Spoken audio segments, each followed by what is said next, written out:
प्रतिमा उत्तर प्रदेश की अवगाहन करने वाले इस पावन पवित्र भूमि पर दूर दराज से आए हुए देवपुरी के सभी आगंतुक बंधुओं का मैं कमिश्नरेट पुलिस परिवार की तरफ से आप सभी का तहे दिल से हार्दिक अभिनंदन एवं स्वागत करता हूं। कमिश्नरेट वाराणसी में मिशन शक्ति फेज 4 का प्रभावी ढंग से शासन के मंशा के अनुरूप कार्यक्रम प्रचलित है। यहाँ पर उपस्थित बालिकाओं महिलाओं के लिए बड़ी सौभाग्य की बात है कि कमिश्नरेट वाराणसी में एक ऐसी महिला ऑफिसर यहाँ नियुक्त है। मैं अपने मुंह से कितना बड़ाई करो मैं कह नहीं पाऊंगा, लेकिन आपको मैं बता रहा हूँ कि कोई भी हो, चाहे वह 8 वर्ष की बच्ची हो या 60 वर्ष की महिला बुजुर्ग हो, आपको किसी प्रकार की कोई परेशानी हो रही है, किसी प्रकार की कोई समस्या हो रही है, तो तमाम थानों पर साइबर क्राइम बने हुए हैं, साइबर क्राइम महिला हेल्प डेस्क बना हुआ है। आप तुरंत वहां जाइए और अपनी शिकायत दर्ज कराइए।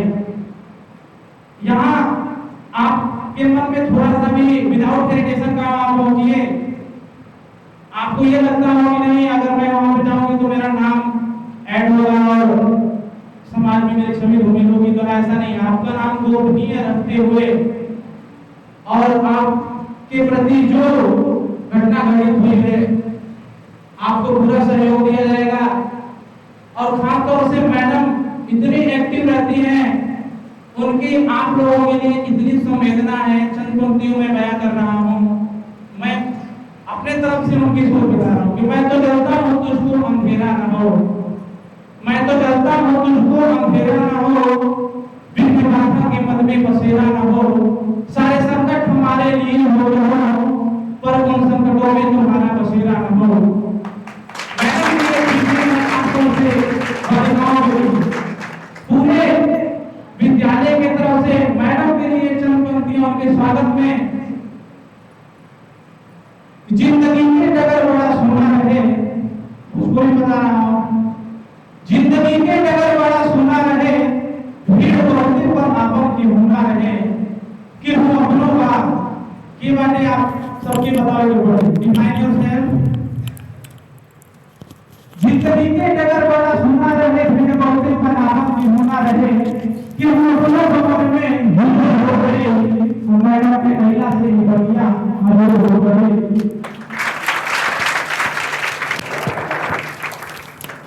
अब हम कार्यक्रम आने की तरफ अग्रसर करने के लिए इस विद्यालय की महिला आ रही है, अगला कार्यक्रम प्रस्तुत होगा।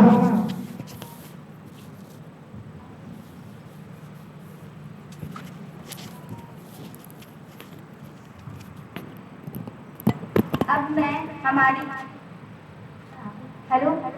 मैं हमारी अतिथि रिजवाना परवीन, मंडलीय तकनीकी सलाहकार बाल संरक्षण यूनिसेफ वाराणसी मंडल वाराणसी की मैम को यहाँ पर आमंत्रित करती हूँ कि वो आए और अपना सलाह और मार्गदर्शन देके हमें आगे प्रोत्साहित करें।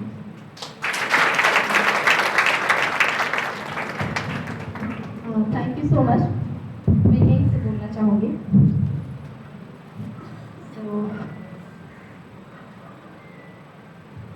सर्वप्रथम मंच पर आसीन हमारी additional DCP women and child crime Mamta Rani ma'am, यहाँ की प्रिंसिपल मैम और हमारी suicide and action research foundation की डायरेक्टर सुश्री रंजना गौड़ मैम, और यहाँ पे उपस्थित सभी गुरुजन जो हमारे भारत के भावी भविष्य को सराहने में, तराशने में, उनको शार्पन करने में अपनी भूमिका निभा रहे हैं।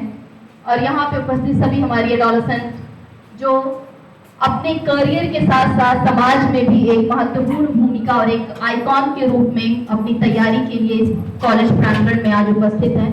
उसके साथ साथ मिशन शक्ति 4 फेज में हमारे जितने भी बीट आरक्षी, बीट कांस्टेबल्स या हमारे इंस्पेक्टर गण, पुलिस पर्सनल, जितने भी साथी यहाँ पे उपस्थित हैं, आप सभी का मैं रिजवाना परवीन, मंडलीय तकनीकी सलाहकार बाल संरक्षण वाराणसी मंडल वाराणसी, आपका हार्दिक स्वागत है, अभिनंदन करती हूँ। आज का जो कार्यक्रम है मिशन शक्ति का तीन मेनली हम उस पर बात करते हैं कि जो उद्देश्य क्या है मिशन शक्ति का और ये क्यों अभियान के रूप में चलाया जा रहा है। तो जाहिर सी बात है कि अगर कोई भी विषय वस्तु किसी अभियान के रूप में चलाई जा रही होगी तो समस्या जो है उसके पीछे उस अभियान का आगाज क्यों हुआ, उस अभियान को अभियान के रूप में क्यों चलाना पड़ रहा है और उसको मिशन शक्ति खास तौर पे क्यों नाम दिया जा रहा है। जाहिर सी बात है कि जब शक्ति का जहाँ पे रूप आता है वहाँ पे ये संबोधित होता है कि ये किसी महिला के बारे में बात हो रही है या एक ऐसे जेंडर के बारे में बात हो रही है जिस जेंडर को सोशली, इकोनॉमिकली, फिजिकली, मेंटली कहीं ना कहीं जो डेवलपमेंट का प्रोसेस है उस प्रोसेस से पीछे रखा गया है, ऐसा है ना, ऐसा माना जाता है। तो इसीलिए ये अभियान चलाया जा रहा है कि ताकि उनके अंदर ये जागरूकता आए और वो जागरूक हों और जो संवैधानिक अधिकार हैं उनके, जो इक्वालिटी की बात करते हैं हम लोग, इक्वल राइट्स की बात करते हैं, जेंडर इक्वालिटी की बात करते हैं, इक्वल प्लेटफॉर्म्स, इक्वल अपॉर्चुनिटी की बात करते हैं, इकोनॉमिकल या फाइनेंशियल डिसीजंस में इक्वल डिसीजन की बात करते हैं, आपके ओपिनियन को मैटर करने की बात करते हैं। तो उन सारी चीजों में कहीं ना कहीं महिलाओं को पीछे देखा गया और शायद इतना पीछे देखा गया कि इसके लिए अभियान चलाना पड़ा। तो जाहिर सी बात है, एक होता है कैस्केडिंग मोड। तो ये अभियान आज जैसा कि मैं बता रही कि बहुत सडन पता चला, फिर हमको बुलाना पड़ा। तो कैस्केडिंग मोड में ये बात नहीं होती है। कैस्केडिंग मोड में ये बात होती है यदि कोई अभियान हमारे माननीय मुख्यमंत्री जी, हमारे माननीय प्रधानमंत्री जी के थॉट में आया और वो लिखित में शासनादेश के रूप में दिया आया और जिसमें 17 विभागों की एक्टिव भूमिका होनी चाहिए। तो प्रत्येक विभाग को ये अपना सक्रियता दिखाना चाहिए, अपना एक्टिवनेस दिखाना चाहिए और वो संबंधित निचले तबके तक लास्ट माइलस्टोन जो है जिसके लिए वो थॉट प्रोसेस किया गया, जो महिला पढ़ी लिखी है, जागरूक है, सशक्त है, वो अपना हक ले सकती है। एक एक प्रकार ये मतलब बहुत फिलोसॉफिकल और बहुत ज्ञान की बातें मैं नहीं बता रही, प्रैक्टिकल बातें बता रही। जो जागरूक है, जो पढ़ी लिखी है, जो यहाँ बैठी है, उसको कहीं ना कहीं इतना पता है कि उनके माता पिता को या उनके पीछे जितने लोग भी होंगे उनको कि एजुकेशन इम्पोर्टेंट है, इसलिए आप यहाँ हैं। लेकिन आपको वो जरिया बनना है कि जो आपके गांव में, आपके रिश्तेदार में, आपके बाकी जगहों पे वो महिला, वो बच्चियां, वो लोग जो नहीं इस मुख्य धारा में जुड़ पाए हैं उनको आप बताएं। तो एक राज्य स्तर पे कोई चीज बना, वो कंट्री लेवल पे बना, वो स्टेट पे आया, स्टेट पे आने के बाद वो डिस्ट्रिक्ट में डिस्ट्रीब्यूट हुआ, डिस्ट्रिक्ट के बाद में फिर वो अदर डिपार्टमेंट्स की इंटरनल कमिटी, उसके बाद उससे जुड़े हुए जितने लोग हैं, फिर उसके बाद वो ब्लॉक पे, पंचायत पे और ग्राम पे आए, जहां से हम सभी आते हैं। हमारी फैमिलीज कहीं ना कहीं किसी कॉलोनी में, किसी गांव में, किसी जगह पे तो बसती होगी, वहीं का हम हिस्सा हैं। तो ये इस तरह से फ्लो जाना है।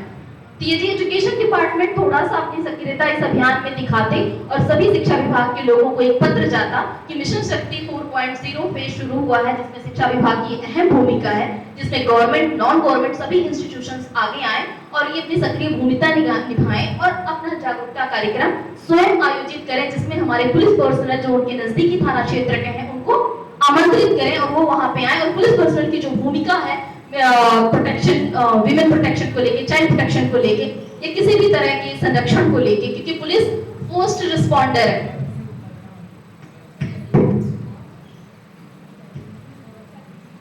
जो कि फर्स्ट रिस्पॉन्डर की भूमिका निभाते हैं कि यदि कहीं पे कोई भी क्राइम, किसी भी तरह की अपहानी, किसी भी तरह की क्रूरता अगर होती है तो सबसे पहली कॉल आप किसको लगाते हैं?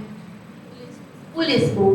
तो वो आपके बीच आए, वो अपना पक्ष रखेंगे। लेकिन जो एजुकेशन में काम कर रहे हैं, आपके यहाँ पे क्या क्या चीजें चल रही हैं, किस तरह के प्रोग्राम्स ऑलरेडी आपका कॉलेज ऑर्गेनाइज कर रहा है, आपकी कम्युनिटीज में हो रहे हैं, वो जाहिर सी बात है पुलिस तो उससे अनजान है। तो ये कोलैबोरेशन का अभियान है, ये एक तरफा अभियान नहीं है, ये कोलैबोरेशन का अभियान है। तो मैं आशा करती हूँ कि आज ये जो प्रोग्राम यहाँ पे हो रहा है, हमारी जितनी भी बच्चियां यहाँ पे हैं, हमारी शक्ति दीदी के रूप में भी हमारे जो बीट कांस्टेबल्स हैं वो ट्रेंड हैं। तो आप अपने यहाँ के पुलिस स्टेशन को जरूर विजिट करें, वहाँ से हेल्प डेस्क और शक्ति दीदियों का नंबर लें, और जब भी कोई प्रॉब्लम्स किसी तरह की कोई दिक्कत आती है आप उनको जरूर फोन करें और उनको ये बताएं। तो ये जो इस अभियान का ऑब्जेक्टिव है, उस ऑब्जेक्टिव को हम शायद फुलफिल करने में अपनी थोड़ी सी भूमिका निभा पाएंगे।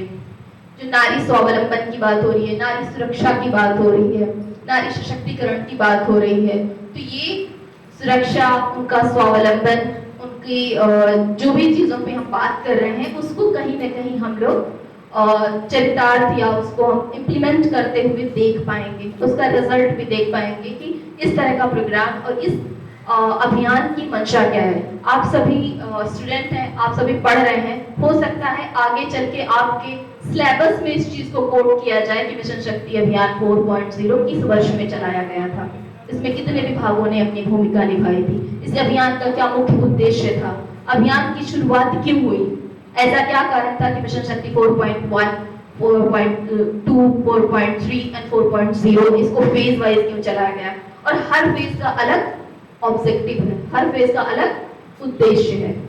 तो आज जो ये कार्यशाला आयोजित की गई है कि हमने शासकीय योजनाओं पे बात कर ली, हमने सभी मंचों की बात कर ली कि महिलाओं और बालिकाओं के लिए कौन से ऐसे मंच हैं जहां पे वो अपनी बात, कभी परेशानी में आते हैं तो अपनी बात को वो रख सकते हैं। लेकिन एक पार्ट उसमें छूट रहा था, साइबर क्राइम। यहाँ पे कितने बच्चे हैं जिनके पास स्मार्टफोन है? Can you raise your hand please? Almost सभी के पास है। How many of you have your Instagram ID? So please don't hesitate, just raise your hand. This is okay. So few people are just raising their hand like this, few people are raising like this, few people are raising like this. Okay. So how many of you have your Facebook ID? I'm not going to believe, please, if you don't raise your hand. You don't have your Facebook ID?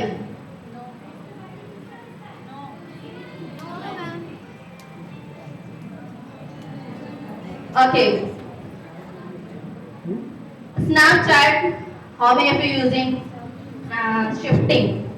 जो तकनीकी है वो भी shift होती है ना, तो Snapchat हो गया। ओके।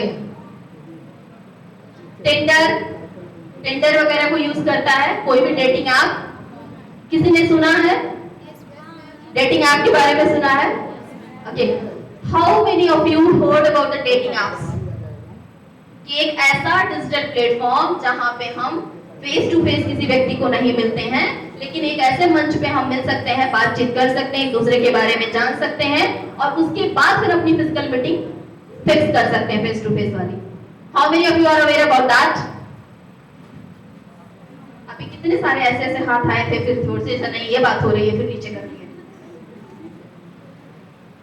ऐसा नहीं है, क्योंकि जब हम उसका इस्तेमाल कर रहे होंगे तभी हमें पता चलेगा कि इसके एडवांटेज तो हैं कि हम किसी व्यक्ति को बिना मिले उसके बारे में सब कुछ जान लें, बिना अपना चेहरा दिखाए, बिना अपना फिजिकल अपीयरेंस दिखाए, लेकिन उसके दुष्परिणाम भी है। तो उन दुष्परिणामों को जानने के लिए ही आज हम सब यहाँ पे इकट्ठे हुए हैं और I am really grateful and thankful of the principal ma'am कि उन्होंने इतने क्विक एक मैसेज उनको मिला और उसमें आप सभी लोगों को यहाँ पे आमंत्रित किया। और आपको ये बता दें कि यहाँ पे हम सब जितने बैठे हैं वो सभी एक न एक तरह से कि एक हम लोग जब तक हमारे साथ कुछ घटना नहीं हुई है, जब तक हमारे साथ किसी तरह की कोई समस्या नहीं हुई है, तब तक हम लोग अपने आप को क्या मानते हैं कि हम सेफ जोन में हैं।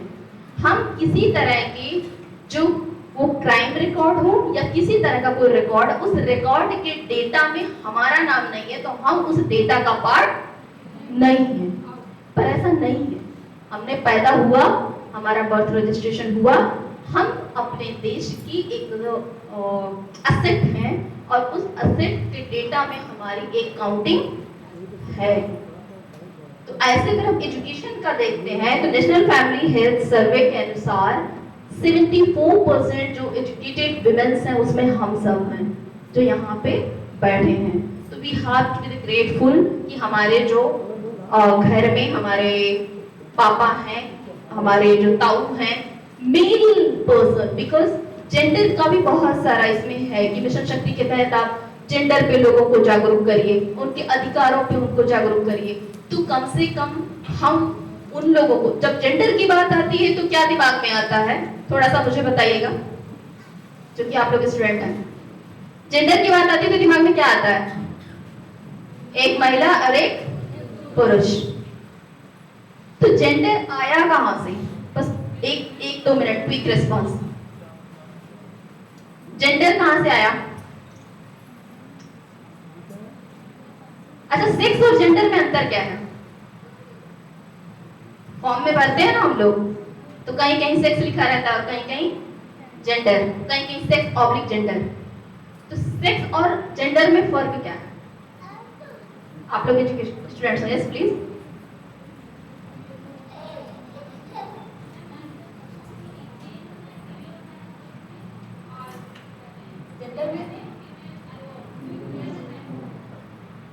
अच्छा, तो आपने अनुवाद कर दिया, that's really nice, thank you, आपने ट्राई किया। तो एक्चुअली क्या होता है, सेक्स जो है वो बायोलॉजिकल है।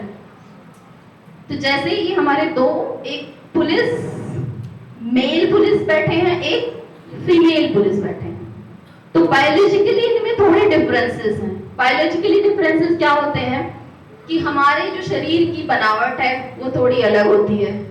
हमें प्रजनन की शक्ति है, हम बच्चा पैदा कर सकते हैं बीइंग अ फीमेल। एक मेल बच्चा पैदा कर सकता है? नहीं। ये क्या है? बायोलॉजिकली प्रूवन है। एक मेल के जो हो सकता है कि उसका जो आवाज है, जो साउंड है, वो थोड़ा डिफरेंट हो, और एक फीमेल का थोड़ा अलग होता है।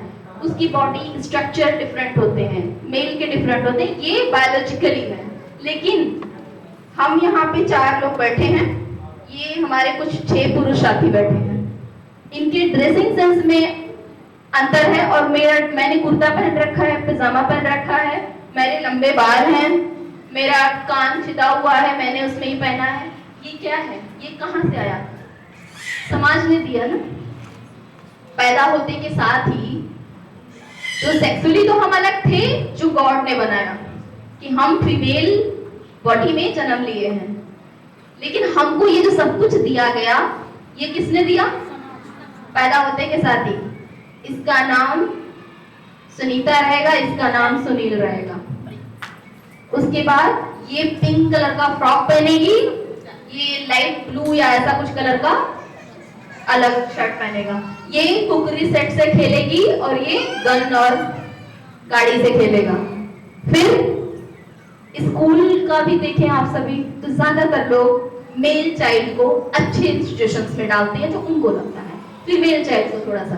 तो ये डिस्क्रिमिनेशन जो है ये समाज देता है। तो इसमें सेक्स और जेंडर में यही चीज है कि वो बायोलॉजिकली डिफाइंड है, और ये सोशली गिवन है और प्रमोट किया गया है, हमारे ऊपर डाला गया है, और हम इतने हैबिचुअल हो गए हैं कि हम मानने लगते हैं। फिर इतना हमारी परवरिश में हमको इतना डाल दिया जाता है कि हम अगर किसी और महिला को अपने से थोड़ा सा अलग देखें तो बोलते हैं देखो शर्म नहीं आती है इसको, पैंट शर्ट पहन के कैसी दंदनाती फिर रही है।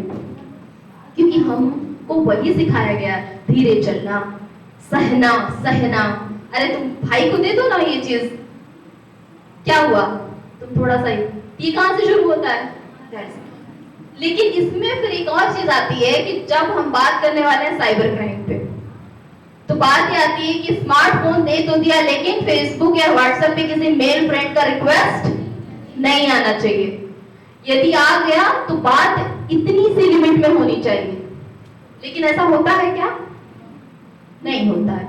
तो ये जो सेफ्टी और सिक्योरिटी की बात आती है कि यदि हम इंसान हैं, हमारा एक जो हमारे अपोजिट जेंडर है उसके प्रति जो अट्रैक्शन है वो नेचुरल है, हम कॉलेज में आ रहे हैं, हो सकता है कि हमारे कॉलेज में साइंस ग्रेड में 9 लड़कियां हो और उन 9 में से हम सभी को ये अपॉर्चुनिटी नहीं मिली कि हम मैथमेटिक्स में या साइंस में बहुत अच्छा ग्रेड हासिल कर सकें, लेकिन दूसरे सेक्शन का लड़का है जो पढ़ने में अच्छा है, उसकी नोटबुक की हमें आवश्यकता है, तो उससे दोस्ती हमें करनी पड़ेगी। इंटेंशन गलत नहीं है, इंटेंशन क्या है, पढ़ाई का है, लेकिन हो सकता है हमारे बातचीत में कुछ ऐसी चीजें आए कि कभी हमारी दोस्ती आगे बढ़ जाए।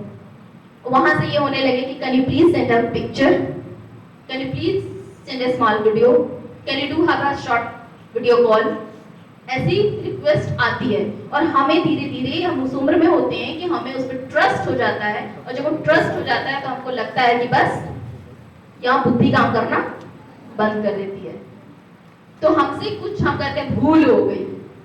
तो जब अगर ऐसी भूल हो जाती है, ऐसी कोई मुश्किल हो जाती है, तो उसमें हमें क्या करना चाहिए, किस तरह के हमें कदम उठाने चाहिए। अभी साइबर हेल्पलाइन भी आ गया, if I am not wrong that is 1930, right?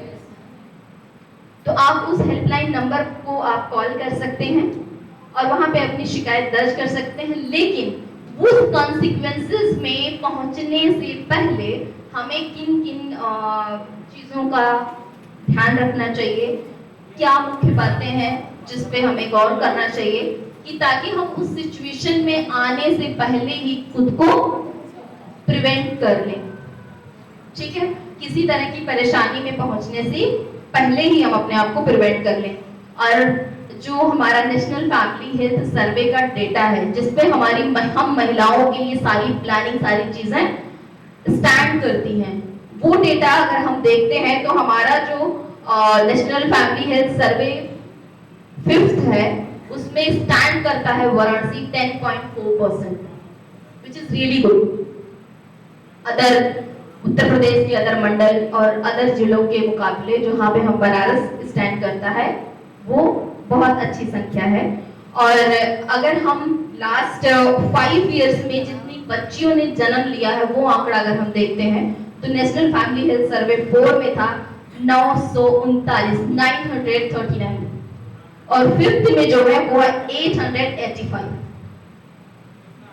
तो ये हम एक ग्राफ में एक लेवल ऊपर जा रहे हैं, तो हम सबको थैंकफुल होना चाहिए। और मैं आप सभी के माता पिता के साथ साथ आपके भाई, आपके अगर अच्छे मेल दोस्त हैं उनको, आपके अड़ोस पड़ोस के ताऊ जी या जितने भी मेल साथी हैं, उन सबको आपके मेल हमारे जो शिक्षक गण हैं उन सबको धन्यवाद देना चाहती हूँ कि उन्होंने आपको एक कदम आगे आने में आपकी सहायता कर रहे हैं और अपनी महत्वपूर्ण भूमिका निभा रहे हैं। सो इन्हीं बातों के साथ मैं सुश्री रंजना गौड़ जी को आपसे आग्रह करती हूँ कि आप उन्हें मंच पे बुलाएं और आज इस जो कार्यक्रम की मुख्य बिंदु है, जो मेन टॉपिक है, उस पे वो अपना एक्सपीरियंस के साथ साथ हमें, क्योंकि जहाँ पे हम बात करते हैं अगर साइबर क्राइम की, साइबर क्राइम से पहले भी एक और उत्पीड़न से महिलाओं को या बच्चों को, जो फीमेल चाइल्ड या मेल चाइल्ड होता था अंडर 18, उसको गुजरना पड़ता था।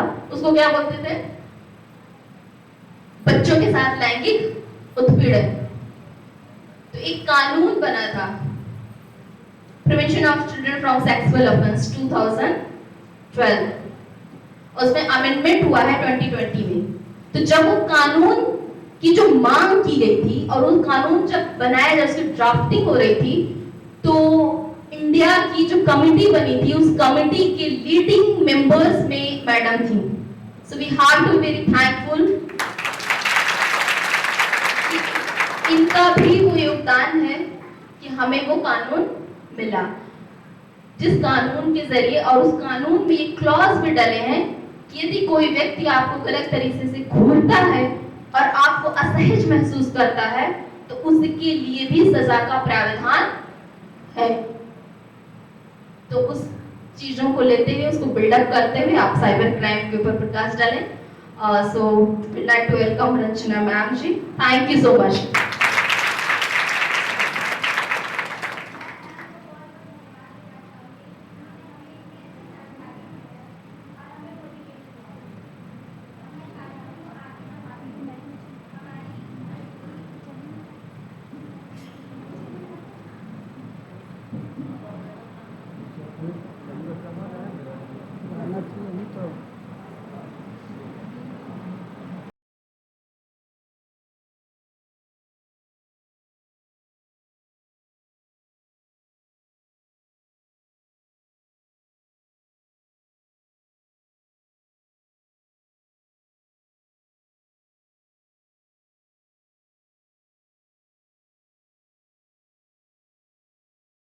जो director action and research centre की, मैं उन्हें यहाँ मंच पे आमंत्रित करती हूँ कि वो आए और हमें मार्गदर्शन दें।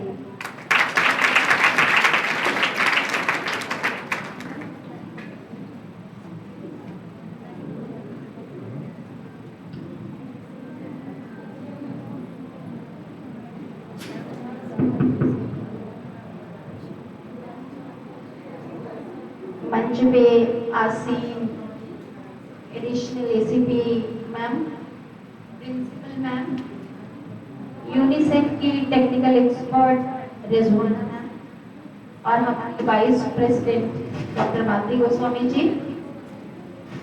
इसके साथ ही जितने भी पुलिस पर्सनल हम लोगों के बीच में हैं और टीचर्स और बच्चे, मैं सबका अभिवादन करते हुए अपनी बात को शुरू करती हूँ। तो रिजवाना ने क्योंकि इंट्रोड्यूस कर दिया कि मैं साइबर क्राइम पे बात करने वाली हूँ, तो मैं साइबर क्राइम के 2 सेगमेंट पे बात करूँगी। एक तो बात करूँगी कि साइबर क्राइम है क्या, क्योंकि बहुत सारे केसेस यानी फोन मेरे पास आते हैं हेल्पलाइन पे, जिसमें लड़कियां कंफ्यूज रहती हैं कि ये मेरे साथ अपराध हुआ है या मैंने खुद गलती कर दी है। तो आज मैं आपको बताऊंगी कि साइबर क्राइम में किस किस तरह के अपराध होते हैं, पहला। दूसरा, मैं आपसे बात करूंगी लड़कियां सोशल मीडिया के माध्यम से कैसे कैसे प्रताड़ित की जाती हैं और कहां कहां आपको सतर्क रहने की जरूरत है, कहां कहां आपको ये समझने की जरूरत है कि ये जो कुछ हो रहा है वो आपको ट्रैक करने के लिए हो रहा है। ठीक है, एक और बात मैं कह रही हूँ कि मेरी कोई भी बात आपको समझ में ना आए, क्योंकि थोड़ा टेक्निकल चीजें भी होंगी इसमें, तो अगर आपको ना समझ में आए, आपके पास कॉपी पेन होगा, लिख लीजिए। सेशन जैसे ही खत्म होता है आप पूछ लीजिएगा, क्योंकि ये सेशन आपको समझना इसलिए जरूरी है क्योंकि ये जो क्राइम है ये आपके सामने खड़े होके नहीं होता। इसमें जो क्रिमिनल एक्टिविटीज कर रहा है आप उसको बहुत बार नहीं जानते हैं, ना आप उसका नाम जानते हैं, ना घर जानते हैं, ना नंबर जानते हैं, इसलिए आप परेशान रहते हैं कि उसको पकड़े तो पकड़े कैसे। इसलिए इसको बहुत ध्यान से समझने की जरूरत है। तो पहली बात हम करते हैं साइबर क्राइम है क्या चीज। तो रिजवाना ने पूछा ना कि सभी स्मार्टफोन यूज करते हैं, बहुत सारे बच्चे कंप्यूटर भी यूज करते होंगे, नेटबुक और लैपटॉप्स, बहुत सारे इक्विपमेंट्स यूज करते होंगे। तो इन सारे इक्विपमेंट के द्वारा ही ये क्राइम किया जाता है। तो आपको ये जानने की जरूरत है कि जो स्मार्टफोन आपके हाथ में आपकी जिंदगी को बहुत आसान बना रहा है, वही स्मार्टफोन कभी आपकी जिंदगी को बहुत मुश्किल भी बना सकता है। तो स्मार्टफोन में जितनी चीजें हैं जो आपकी जिंदगी को आसान बनाती हैं वहां तक तो ठीक है, लेकिन जो आपकी जिंदगी को मुश्किल बनाती हैं वहां जानना बहुत जरूरी है। तो साइबर क्राइम होता क्या है?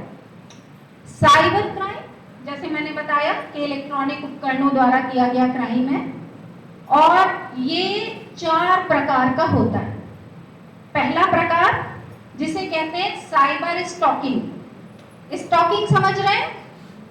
अभी रिजवाना ने बताया भाई घूरना भी अपराध है, तो ये साइबर स्टॉकिंग है, यानी कोई जबरदस्ती आपके फोन पे कॉल कर रहा है, जबरदस्ती आपको टेक्स्ट मैसेज कर रहा है और बार बार आपको ये प्रलोभन दे रहा है, प्रलोभन ही मैं कहूंगी कि आप बहुत सुंदर हैं, आप बहुत अच्छा बोलते हैं, यानी वो कहीं ना कहीं से आपको ट्रैक करने की कोशिश कर रहा है। तो ये है साइबर स्टॉकिंग। तो साइबर स्टॉकिंग में कई तरह से स्टॉकिंग की जाती है। कैसे की जाती है?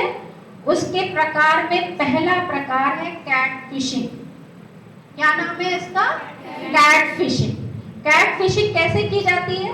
इसमें सोशल मीडिया पे फेक आईडी बनाई जाती है। सबको पता होगा कि सोशल मीडिया पे फेक आईडी बना के आपको फ्रेंड रिक्वेस्ट भेजा जाता है, जिसको अगर आपने स्वीकार किया मतलब आप ट्रैप में फंस गए। दूसरा क्या है कि सोशल मीडिया पे जितनी प्रोफाइल एग्जिस्ट करती है, उसी प्रोफाइल में से कोई प्रोफाइल को कॉपी करना और ये दिखाना कि ये व्यक्ति सही है। यानी आपकी प्रोफाइल में जाना, वहां आपके फ्रेंड के लोगों में से कोई एक फ्रेंड चुनना और फिर उसकी प्रोफाइल अपनी चीजों के साथ जोड़ करके आपको ट्रैप करने की कोशिश करना। तो ये कैट फिशिंग दो तरह से की जाती है। फिर वेब कैम को हाईजैक कर लेना। वेब कैम समझ रहे हैं? वेब कैम समझ रहे हैं?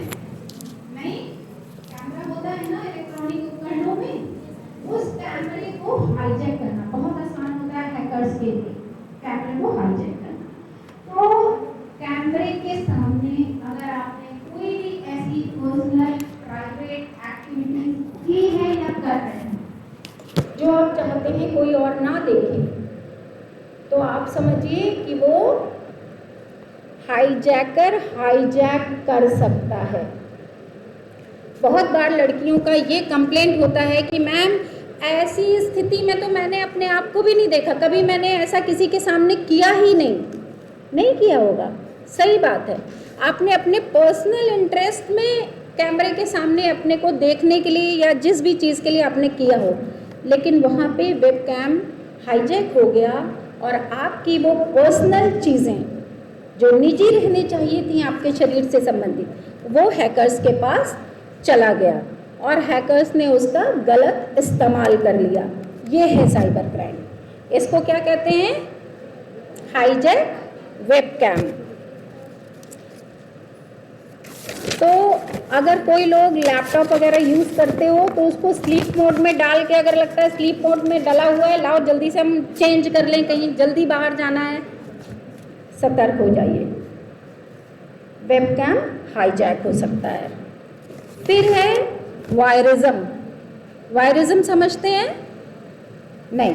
वायरिज्म क्या होता है कि आपकी कोई, आप मान लीजिए आप निश्चिंत हो, आप कहीं कपड़ा बदल रहे हो, आप कहीं कोई प्राइवेट एक्टिविटीज़ कर रहे हो, उसकी वीडियो बनाना, उसकी पिक्चर खींच लेना आपकी परमिशन के बिना और फिर उसको वायरल करना, उस पर आपको ब्लैकमेल करना, ये है वायरिज्म।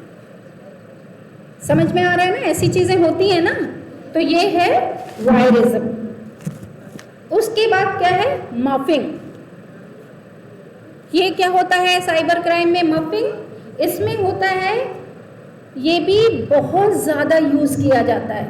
हम जितने लोग हैं, जैसे बोला ना रिजवाना ने कि आप इंस्टाग्राम में हो क्या, तो हाँ हैं, सबने अपनी प्रोफाइल लगाई होगी और तरह तरह की प्रोफाइल लगाई होगी। तो ये जो करते हैं मॉर्फिंग, वो आपके चेहरे को कट कर लेते हैं।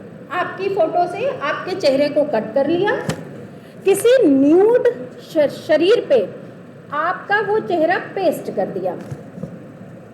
अब सोशल मीडिया पे क्या दिखेगा कि वो न्यूड तस्वीर आपकी है, जबकि वो आपकी नहीं है। तो इसको कहते हैं मॉर्फिंग। ये एक और साइबर क्राइम है जिससे हम सबको सचेत रहना चाहिए। फिर साइबर पोर्नोग्राफी, ये सब जानते हैं।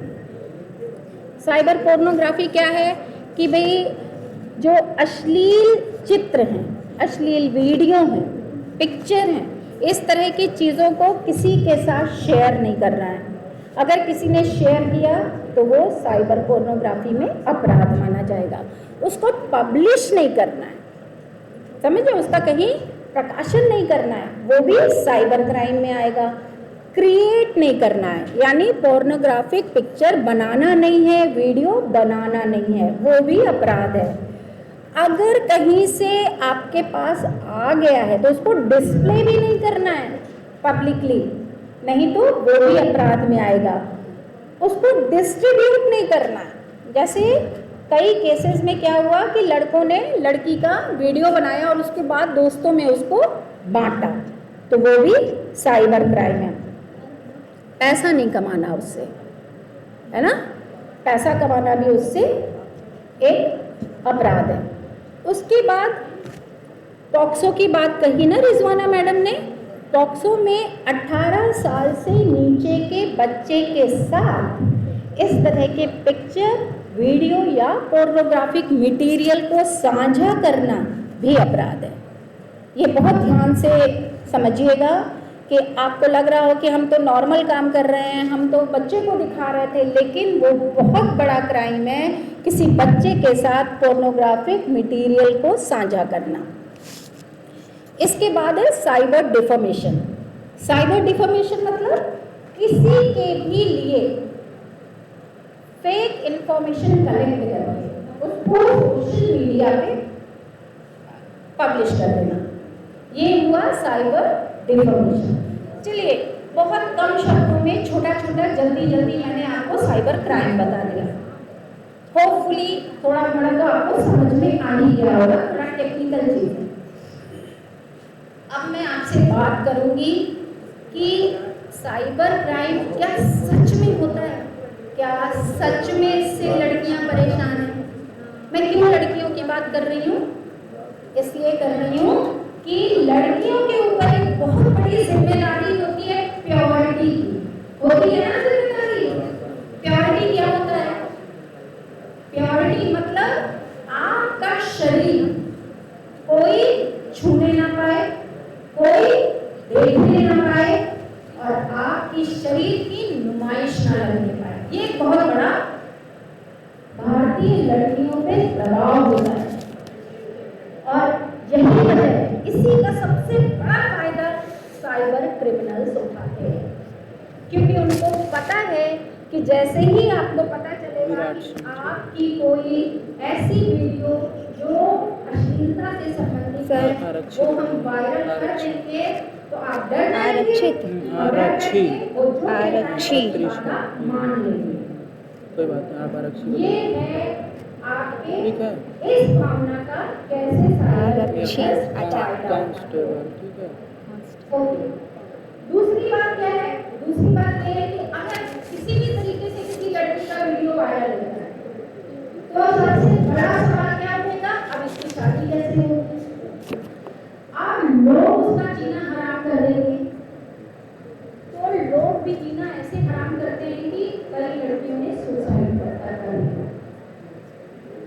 तो क्यों मैं आपको कहती हूँ सतर्क रहें। इसी अब कुछ केसेस के माध्यम से आपको बताती हूँ कि कैसे होता है, कैसे काम करते हैं, कि मोटस ऑपरेंडी कैसे ये चाल चलते हैं बच्चों के बीच में, वो मैं थोड़ी सी बात आपको बताऊंगी। अब एक बात मैं पूछ रही हूँ कि यहाँ पर हनी ट्रैप का नाम सुना है? हाथ अगर उठाइए अगर आप जानते हैं हनी ट्रैप के बारे में, तो बताएंगे आप हनी ट्रैप क्या होता है?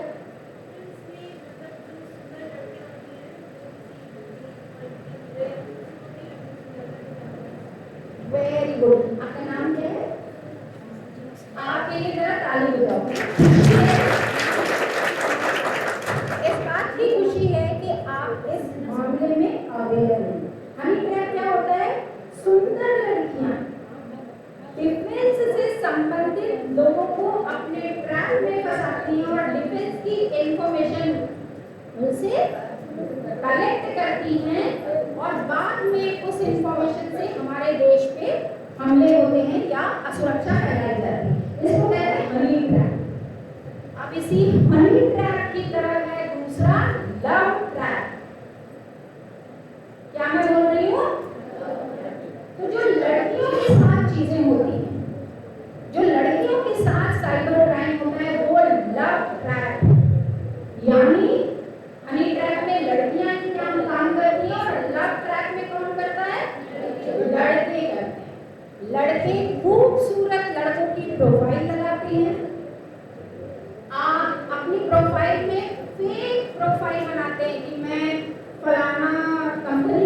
करता हूँ, जहाँ इतने पैसे मिलते हैं, मेरा घर देखो ये आलीशान, मेरा बंगलो देखो, मेरी गाड़ी देखो करके वो अपने को एक रईस जादे के रूप में एस्टैब्लिश करते हैं सोशल मीडिया पे।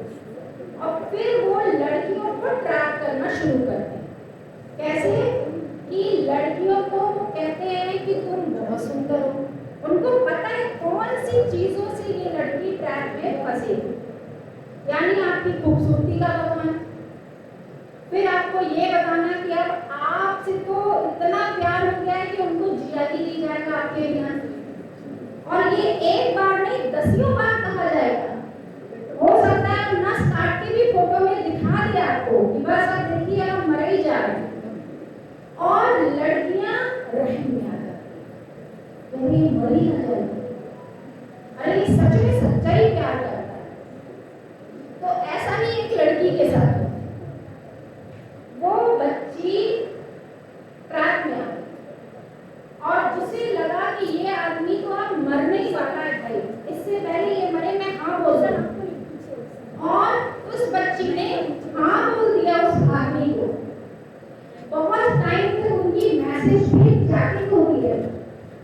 उस बच्ची से उस आदमी ने कहा तुम स्कूल में पढ़ती हो, ये हमें कैसे विश्वास हो, अपने स्कूल की ड्रेस में फोटो भेजो। लड़की ने भेज दी।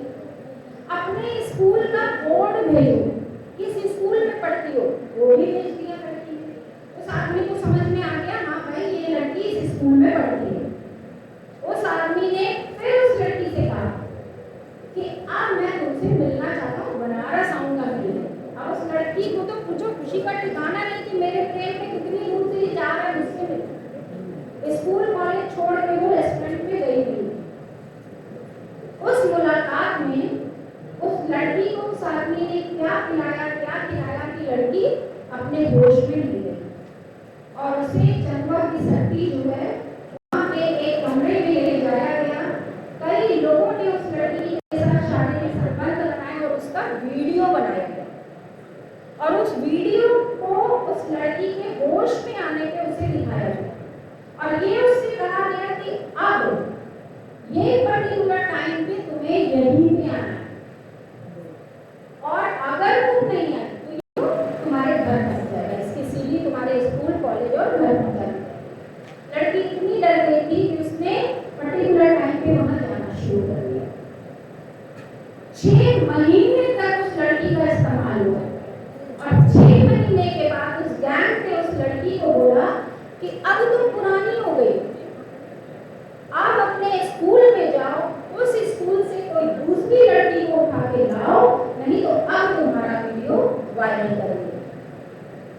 उस लड़की ने क्या किया होगा आपसे पूछ रही हूँ, क्या किया होगा? कुछ लोग कह रहे हैं ले गई होगी, कुछ लोग कह रहे हैं नहीं ले गई।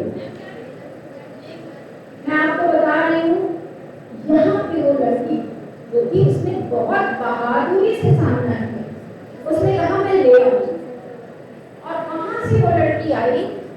उसने अपने स्कूल बैग में कुछ कपड़ा भरा और घर तक के वो आत्महत्या के लिए निकल गई। जैसे आपसे मैं बात कर रही हूँ ऐसे बनारस में कई लड़कियों के स्कूल हैं जहाँ हमारा प्रोग्राम क्वार्टरली चलता है, हमेशा चलता है और उन कॉलेजेस के साथ हमारी संस्था का MOU साइन है ताकि सही समय पे लड़कियों को काउंसलिंग मिले और सही समय पे लड़कियों को इन सारी चीजों से बाहर निकाला जा सके। तो उस स्कूल में भी मेरा काउंसलिंग सेशन चल रहा था। उस लड़की को क्या दिमाग में आया, उसने कहा एक बार मैम से मिल लें और वो पूरा बैग लेके मेरे पास आई और उसने बताया कि आज या तो मैं मरूंगी या नहीं तो आप हमको इससे बाहर निकालिए। उस लड़की को बाहर तो निकाला, कार्रवाई की हुई उस जगह पे जहां पे ये धंधे चलाए जा रहे, पर वो लड़की इतना ज्यादा ट्रॉमा में थी कि उसके माँ बाप के साथ बहुत पैसे कराने में भी बहुत टाइम लगा, एक पूरा समय लग गया माँ बाप और बच्ची के बीच में हेल्दी रिलेशन बनाने, लेकिन ये चीजें खत्म उस लड़की की बहादुरी से। लेकिन उस लड़की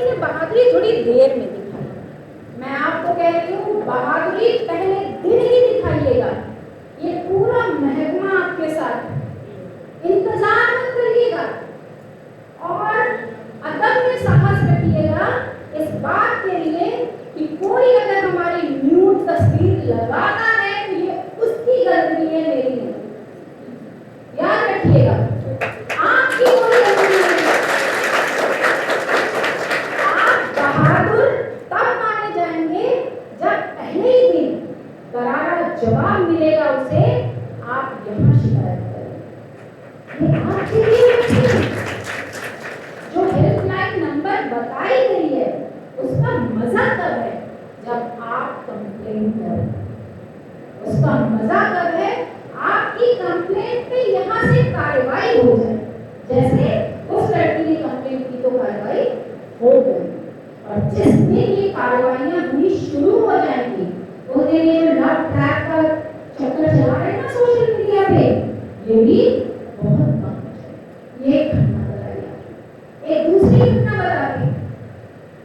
एक डोमेस्टिक वर्कर समझते हैं ना, जो घरों में झाड़ू बर्तन करते हैं। उस डोमेस्टिक वर्कर को एक कॉल आता है, मतलब बिना नाम का कॉल। उसने उठा लिया। उधर से कोई लड़का था, उसने कहा मैं तुम्हें रोज देखता हूँ पर अब रहा नहीं जाता, अब मिलना चाहता। तो उस लड़की ने कहा कि मेरी घर तो जानती नहीं हो। तो उसने कहा फेसबुक पे देखो, मैंने तुम्हें रिक्वेस्ट भेजी हुई है और अभी मैं मैसेंजर में तुम्हें मैसेज भी कर दे रहा हूँ। लड़की ने देखा, भाई मैसेंजर में वो लड़का बहुत ज्यादा सुंदर, वो लड़की यहीं फंस गई।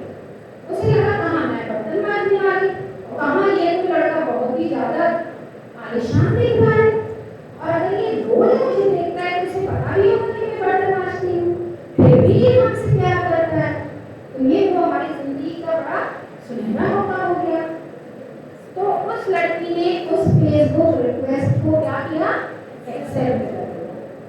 अब एक्सेप्ट करने के बाद कहानी शुरू हो गई कि हर रोज उसने प्यार भरे वो लव ट्रैप चलाना शुरू किया, प्यार भरे मैसेज। फिर रात में भाई उनसे वीडियो कॉल पे बात करो। अब ये करते करते उसने कहा कि अब तुम और हम एक हो चुके हैं, शादी की फलानी डेट है, इस डेट में हम तुम शादी करेंगे, लेकिन शादी से पहले एक न्यू तस्वीर हमको भेज दो। अगर तुम हम पे ट्रस्ट करती हो, अगर तुम ये मानती हो कि मैं तुम्हारा होने वाला पति, तो एक न्यू तस्वीर भेज दो। क्या किया होगा लड़की ने? भेज दिया होगा, भेज दिया। उसने अपनी एक न्यू तस्वीर लड़के को भेज दी। वो तस्वीर भेजते ही फेसबुक अकाउंट उस लड़के का बंद हो गया और कॉल आनी शुरू हो गई। इतना पैसा दो, मैं तो ये तुम्हारे यहाँ बर्तन मांजती हो, वहाँ भेजिए। उस लड़की ने अपने घर में जेवर बेचे, पैसा दिया उसे, अपने घर में चोरी करके पैसा दिया उसे। जब उस लड़की को ये समझ में आ गया कि अब मेरे पास कुछ नहीं है बेचने के लिए, अब मैं इसका किसी तरह से मुकाबला नहीं कर पाऊंगी, तब उस लड़की ने अपनी जिसके यहाँ वो बर्तन मांजती थी उससे बताया कि मैं बहुत परेशान, अब मेरे पास मरने के सिवा कोई रास्ता नहीं है, क्योंकि मेरी न्यू तस्वीर को अब वो सबको भेजेगी। तो वो जो थी मालिक, जो जिसके यहाँ वो काम करती थी, वो मेरी दोस्त थी, उन्होंने उस लड़की को हमारे पास भेजा और उस लड़की को फिर साइबर सेल पे जा करके कंप्लेंट कराया गया। पता चला कि वो जो लड़का है वो मेरठ का है। पुलिस ने पता किया कि वो मेरठ का है, और जब उस लड़के के बारे में पता चला तो वो एक लड़की नहीं थी, तमाम लड़कियों को उसने इस तरीके से लव ट्रैप में फंसा रखा था, और मेरठ की भी पुलिस उसको ढूंढ रही। तो ये हुआ दूसरा। तो आप समझ रहे हैं ना, पहले आपका ट्रस्ट जीता जाता है, फिर आपको ऐसे श्योर किया जाता है कि आपकी शादी की डेट तय हो गई, और आपको लगता है कि बस आप क्या शादी की डेट, वो कई फेक लोगों से आपकी बात करा गई, मेरे माँ है, ये मेरे बाप है, भाभी भैया सब है, देखो सब तुम्हें पसंद है, आप उनसे बात भी करते हो, वो भी आपसे बात करके करते हैं कि हाँ बहू के रूप में हाँ तुम्हें पसंद है, पर वो सब फेक होता है। आप जानती हैं सोशल मीडिया पे 80% लोग फेक आईडी बना के लव ट्रैप में फंसाने के लिए बैठे हुए हैं। आप सतर्क होने की बारी आपकी है। आप उस कि हमें उस ट्रैक में जाना है या नहीं जाना है। एक केस और बताऊंगी, लड़की बहुत पढ़ी लिखी, MBA फाइनेंस पढ़ाई की, फेसबुक में किसी के साथ दोस्ती हो, दोस्ती इस लेवल पे पहुंची कि अब शादी हो जानी चाहिए। तो लड़की ने कहा कि मिलो मुझसे, मैं अपने माँ बाप से मिलाऊंगी। मिल लिया भाई, माँ बाप से भी मिल लिया, खूब सारा सामान लेके आया ताकि माँ बाप बहुत ज्यादा इम्प्रेस हो जाए। माँ बाप हो गए इम्प्रेस, शादी भी हो गई। आप बिलीव करोगे, शादी हो गई। शादी हो गई, जब लड़की दिल्ली में गई तो वहां पता चला उसे कि ना तो कोई माँ है, ना कोई बाप है, ना कोई परिवार है, ना कोई घर है, ना कोई ऑफिस है। और ये जो आदमी है ये अकेले है ही नहीं है, इसके जितने माँ बाप भाई बहन वीडियो कॉल पे बात कर रहे थे वो सब गैंग के लोग, और उन सब ने मिलकर इस लड़की को प्रोस्टिट्यूशन में उतारने की कोशिश की। और जांच की बात थी कि वो लड़की वहां से भाग गई। पढ़ी लिखी लड़की थी, उसको कहीं से कुछ क्लू मिला और वो वहां से भाग निकली। भाग के वो बनारस में आई, बनारस में आके उसने कंप्लेन किया और वो लड़का अरेस्ट हुआ। तो मैं दोनों बातें आपको बता रही हूँ। पहली बात, आप सतर्क हो, ये बहुत जरूरी है। कैसे सतर्क होना है, साइबर क्राइम की चीजें आपको बता दी, उससे सतर्क होना है। दूसरी बात, अगर खुदा न खास्ता कभी आपके साथ कोई ऐसी घटना घट जाए, आपके जानने वाले, आपके घर में, आपके दोस्तों में कभी घटना घट जाए, डरना नहीं है। डरना है? बिल्कुल नहीं डरना है। आपके सामने किसी फौज खड़ी शिकायत करे, हमने बताया जितनी शिकायतें हुई हैं लड़कियों को बिना उनकी आइडेंटिटी डिस्क्लोज किए, बिना उनकी निजी जानकारी पब्लिश किए उन्हें राहत दी गई। तो कंप्लेंट करना है, और कंप्लेंट करने के बाद आप ये कसम खाइए सोशल मीडिया उसी तरीके से आप रहेंगे जिस, मैं बार बार कह रही हूँ ना, मिशन शक्ति का मतलब क्या है। हर एक लड़की के अंदर रानी लक्ष्मीबाई है, आप समझते हैं? हर एक लड़की के अंदर है रानी लक्ष्मीबाई, उनको जगाने की जरूरत है, अदम्य साहस दिखाने की जरूरत है। भूल जाइए कि ये जो शरीर है इस पे क्राइम करके कोई हमारी लाश पे चढ़ के चला जाएगा, ये नहीं होने देंगे। ये जो शरीर है इसका कोई उपयोग करके हमारे खिलाफ अपराध कर देगा, नहीं करने देंगे। ये शरीर हमारा है और इस शरीर का उपयोग कोई और नहीं कर सकता। तो अपने शरीर के साथ किसी भी तरह का दुरुपयोग ना होने दें। और मैं इसी आशा के साथ अपनी बात बंद कर रही हूँ कि आप जितने यहाँ बैठे हैं साइबर क्राइम को समझ रहे हैं, कंप्लेंट करने की कसम खा रहे हैं और अपने शरीर के साथ किसी भी तरह का दुरुपयोग ना होने की कसम खा के यहाँ से जाइएगा।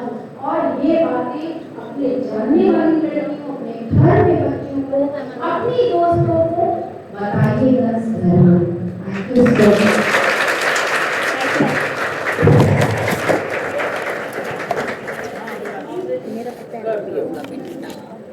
मैं मैम को बहुत बहुत धन्यवाद देना चाहूँगी जिन्होंने हमारी सुरक्षा के लिए इतनी अच्छी बातें बताई जिससे हम सभी अनभिज्ञ थे। मैं मैम को एक बार फिर से सभी लोग तालियां बजाएं मैम के लिए। अब कार्यक्रम को आगे बढ़ाते हुए मैं विराट सिंह सर जी को पोस्ट कांस्टेबल यहाँ पर आमंत्रित करती हूँ कि वो आएँ और हम लोग का मार्गदर्शन करें। Thank you sir.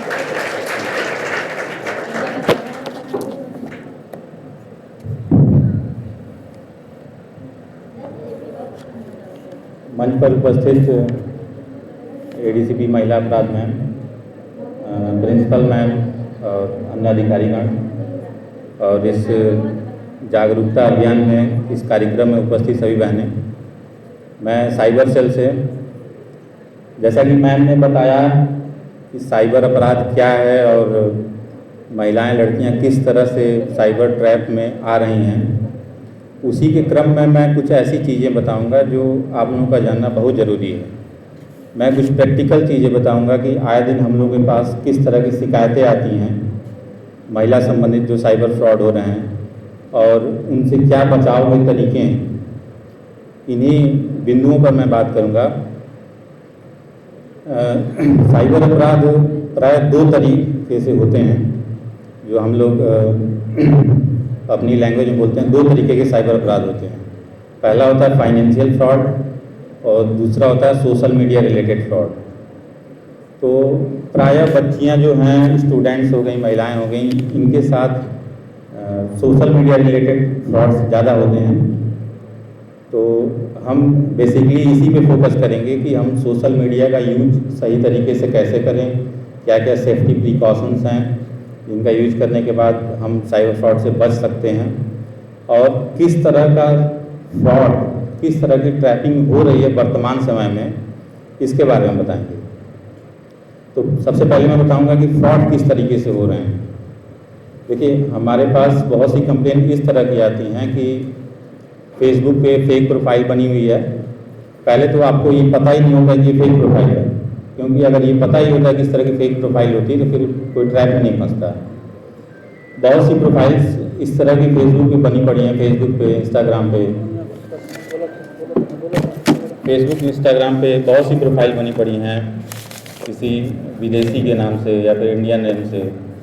वो फेक प्रोफाइल्स क्या करती हैं कि आपको फ्रेंड रिक्वेस्ट भेजेंगी, आप उत्सुकतावश फ्रेंड रिक्वेस्ट, अच्छी प्रोफाइल दिख रही है, एक्सेप्ट करेंगे। जैसा कि मैम ने बताया कि एक ह्यूमन नेचर होता है, अट्रैक्शन होता है। आप अच्छी प्रोफाइल देके फ्रेंड रिक्वेस्ट एक्सेप्ट कर लिया। उसके बाद क्या होता है कि वो प्रोफाइल आपसे चैटिंग करता है, आपको तरह तरह के अपने बारे में बताता है, बढ़ा चढ़ा कर चीज़ें बताएगा कि मेरा इस तरह का बिजनेस है, मैं NRI हूँ, या फिर अपने आप को विदेशी बताएगा। और आपसे दोस्ती करके आपका सबसे पहले ट्रस्ट जीतते हैं। आप पूरी तरह से भरोसा करने लगते हैं आप उन पे कि हाँ, ये बंदा जेन्युइन है, सही है। सडनली एक दिन ऐसा आता है, कुछ दिनों की चैटिंग के बाद वो आपको मैसेज करता है कि मैं तुम्हारे लिए गिफ्ट भेज रहा हूँ। ऐसा एक केस हमारे पास फूलपुर थाने का केस था। मैं तुमको एक गिफ्ट भेज रहा हूँ जो $15,000 का है। $15,000 का गिफ्ट भेज रहा हूँ, और ये वाराणसी एयरपोर्ट पे मैं कुरियर के थ्रू भेज रहा हूँ, वहाँ से तुम रिसीव कर लेना। ठीक है। लड़की खुश हो गई कि $15,000। तुरंत उसने कैलकुलेट कर लिया कि करेंसी, इंडियन करेंसी में कितना होगा। लाखों का गिफ्ट था। उसको पता था कि इसका बिजनेस प्रोफाइल बहुत अच्छा है, तो $15,000 इसके लिए कोई बड़ी चीज़ नहीं है। फिर उसके बाद क्या होता है कि इस डेट को कुरियर आने वाला था। जिस दिन उसको कुरियर आने वाला था, उसको अचानक फ़ोन आता है कि मैं कस्टम डिपार्टमेंट से बोल रहा हूँ, आपका इस तरह का कोई गिफ्ट है, उस पर ये सरचार्ज लगेगा, ये ड्यूटी लगेगी, ये कस्टम चार्ज लगेगा, इस तरह का पैसा आपको देना पड़ेगा, तभी ये गिफ्ट आप रिलीज़ करा पाएंगे, नहीं तो यहीं आपका गिफ्ट पड़ा रहेगा और रिटर्न हो जाएगा। तो उसको अमाउंट बता देता है फ़ोन करने वाला कि 18,000 इसके लगेंगे, 5,000 इसके लगेंगे, ऐसे ऐसे करके। और लड़की, उसके पास पैसे तो थे नहीं, वो अपने दोस्तों से उधार लेकर कुछ पैसे दे दी। फिर इसको फ़ोन आया कि इसमें कुछ इलीगल चीज़ें हैं, ड्रग्स इसमें है, इसको स्कैन किया गया, इसके अंदर ड्रग्स हैं और ये आपके नाम से है, तो इसके लिए आप रिस्पॉन्सिबल होंगे, पुलिस आपके घर जाएगी और इसके लिए आपको पुलिस पकड़ के जेल में डाल देगी। डराते हैं इसे, तो लड़की डर जाती है। तो इससे बचने के लिए आपको 50,000 इतना देना पड़ेगा, कुछ अमाउंट बताते हैं। वो लड़की क्या करती है, उसके पास अब घर पे भी नहीं बता रही है, डर के मारे कि मैं क्या करूँगा, इस तरह की चीज़ें हो गई हैं, पुलिस आ जाएगी, घर वाले क्या कहेंगे। वो कहती कि उसकी जो ज्वेलरी थी वो उसने बेच दिया, बेचकर वो पैसा डाल दिया, लेकिन उसको फ़ोन कॉल्स आने बंद नहीं हुए। फिर लगातार कॉल किसी चीज़ के लिए, फिर किसी चीज़ के लिए उसको कॉल आते रहे, पैसे की डिमांड होती रही। फिर वो परेशान होकर चली गई बाबतपुर एयरपोर्ट। फिर वहाँ पे जाके उसने बताया कि इस तरह की चीज़ें हैं, तो CISF वाले पकड़े, फिर थाने को फ़ोन किए, तो फिर वो लेके गई।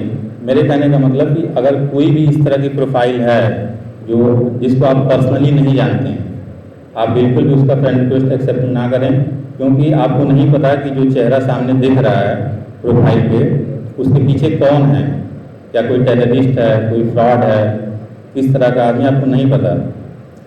सारी चीज़ें सोशल मीडिया पे वर्चुअल होती हैं, तो हमको प्रयास यही करना चाहिए कि जिसको हम पर्सनली जानते हैं, हमारे कॉलेज का है, हमारे स्कूल का, हमारे रिलेटिव्स हैं, जिसको हम पर्सनली जानते हैं, सिर्फ उसी का फ्रेंड रिक्वेस्ट एक्सेप्ट करें। किसी भी अननोन आदमी को या फिर अननोन लड़की ही क्यों ना हो, अननोन है, उसका फ्रेंड रिक्वेस्ट बिल्कुल भी आप लोग एक्सेप्ट ना करें। और अपनी बातों में उलझा के वो आपकी सारी पर्सनल डिटेल्स ले लेंगे, आपका आधार कार्ड से लेकर पैन कार्ड सब फिर अपने भरोसे में आके देता जाता है। फिर उसका मिसयूज़ करके आपके नाम से अकाउंट खोल सकते हैं, उन अकाउंट में फिर फ्रॉड के पैसे मंगा सकते हैं, फिर फ्रॉड करेंगे, फिर आपका नाम आएगा। तो इन सब चीज़ों से बचने के लिए आप किसी भी अननोन का फ्रेंड रिक्वेस्ट एक्सेप्ट ना करें। दूसरे तरीके का फ्रॉड होता है, एक BHU में कई सारे केसेस हम लोग के पास है। BHU की स्टूडेंट थी, उनको ब्लैकमेलिंग के केसेस है। ब्लैकमेलिंग के केसेस की उनको रैंडम कॉल्स हैं। लड़की को रैंडम कॉल आया कि तुम्हारे कुछ इस तरह के न्यूज़ पिक्चर्स हैं हमारे पास, और किसी ने कंप्लेन कर रखी है कि ये पिक्चर्स वायरल हो रहे हैं, अब तुम्हारे खिलाफ कंप्लेन हो रही है, अब पुलिस जाएगी, तुमको पकड़ के ले जाएगी।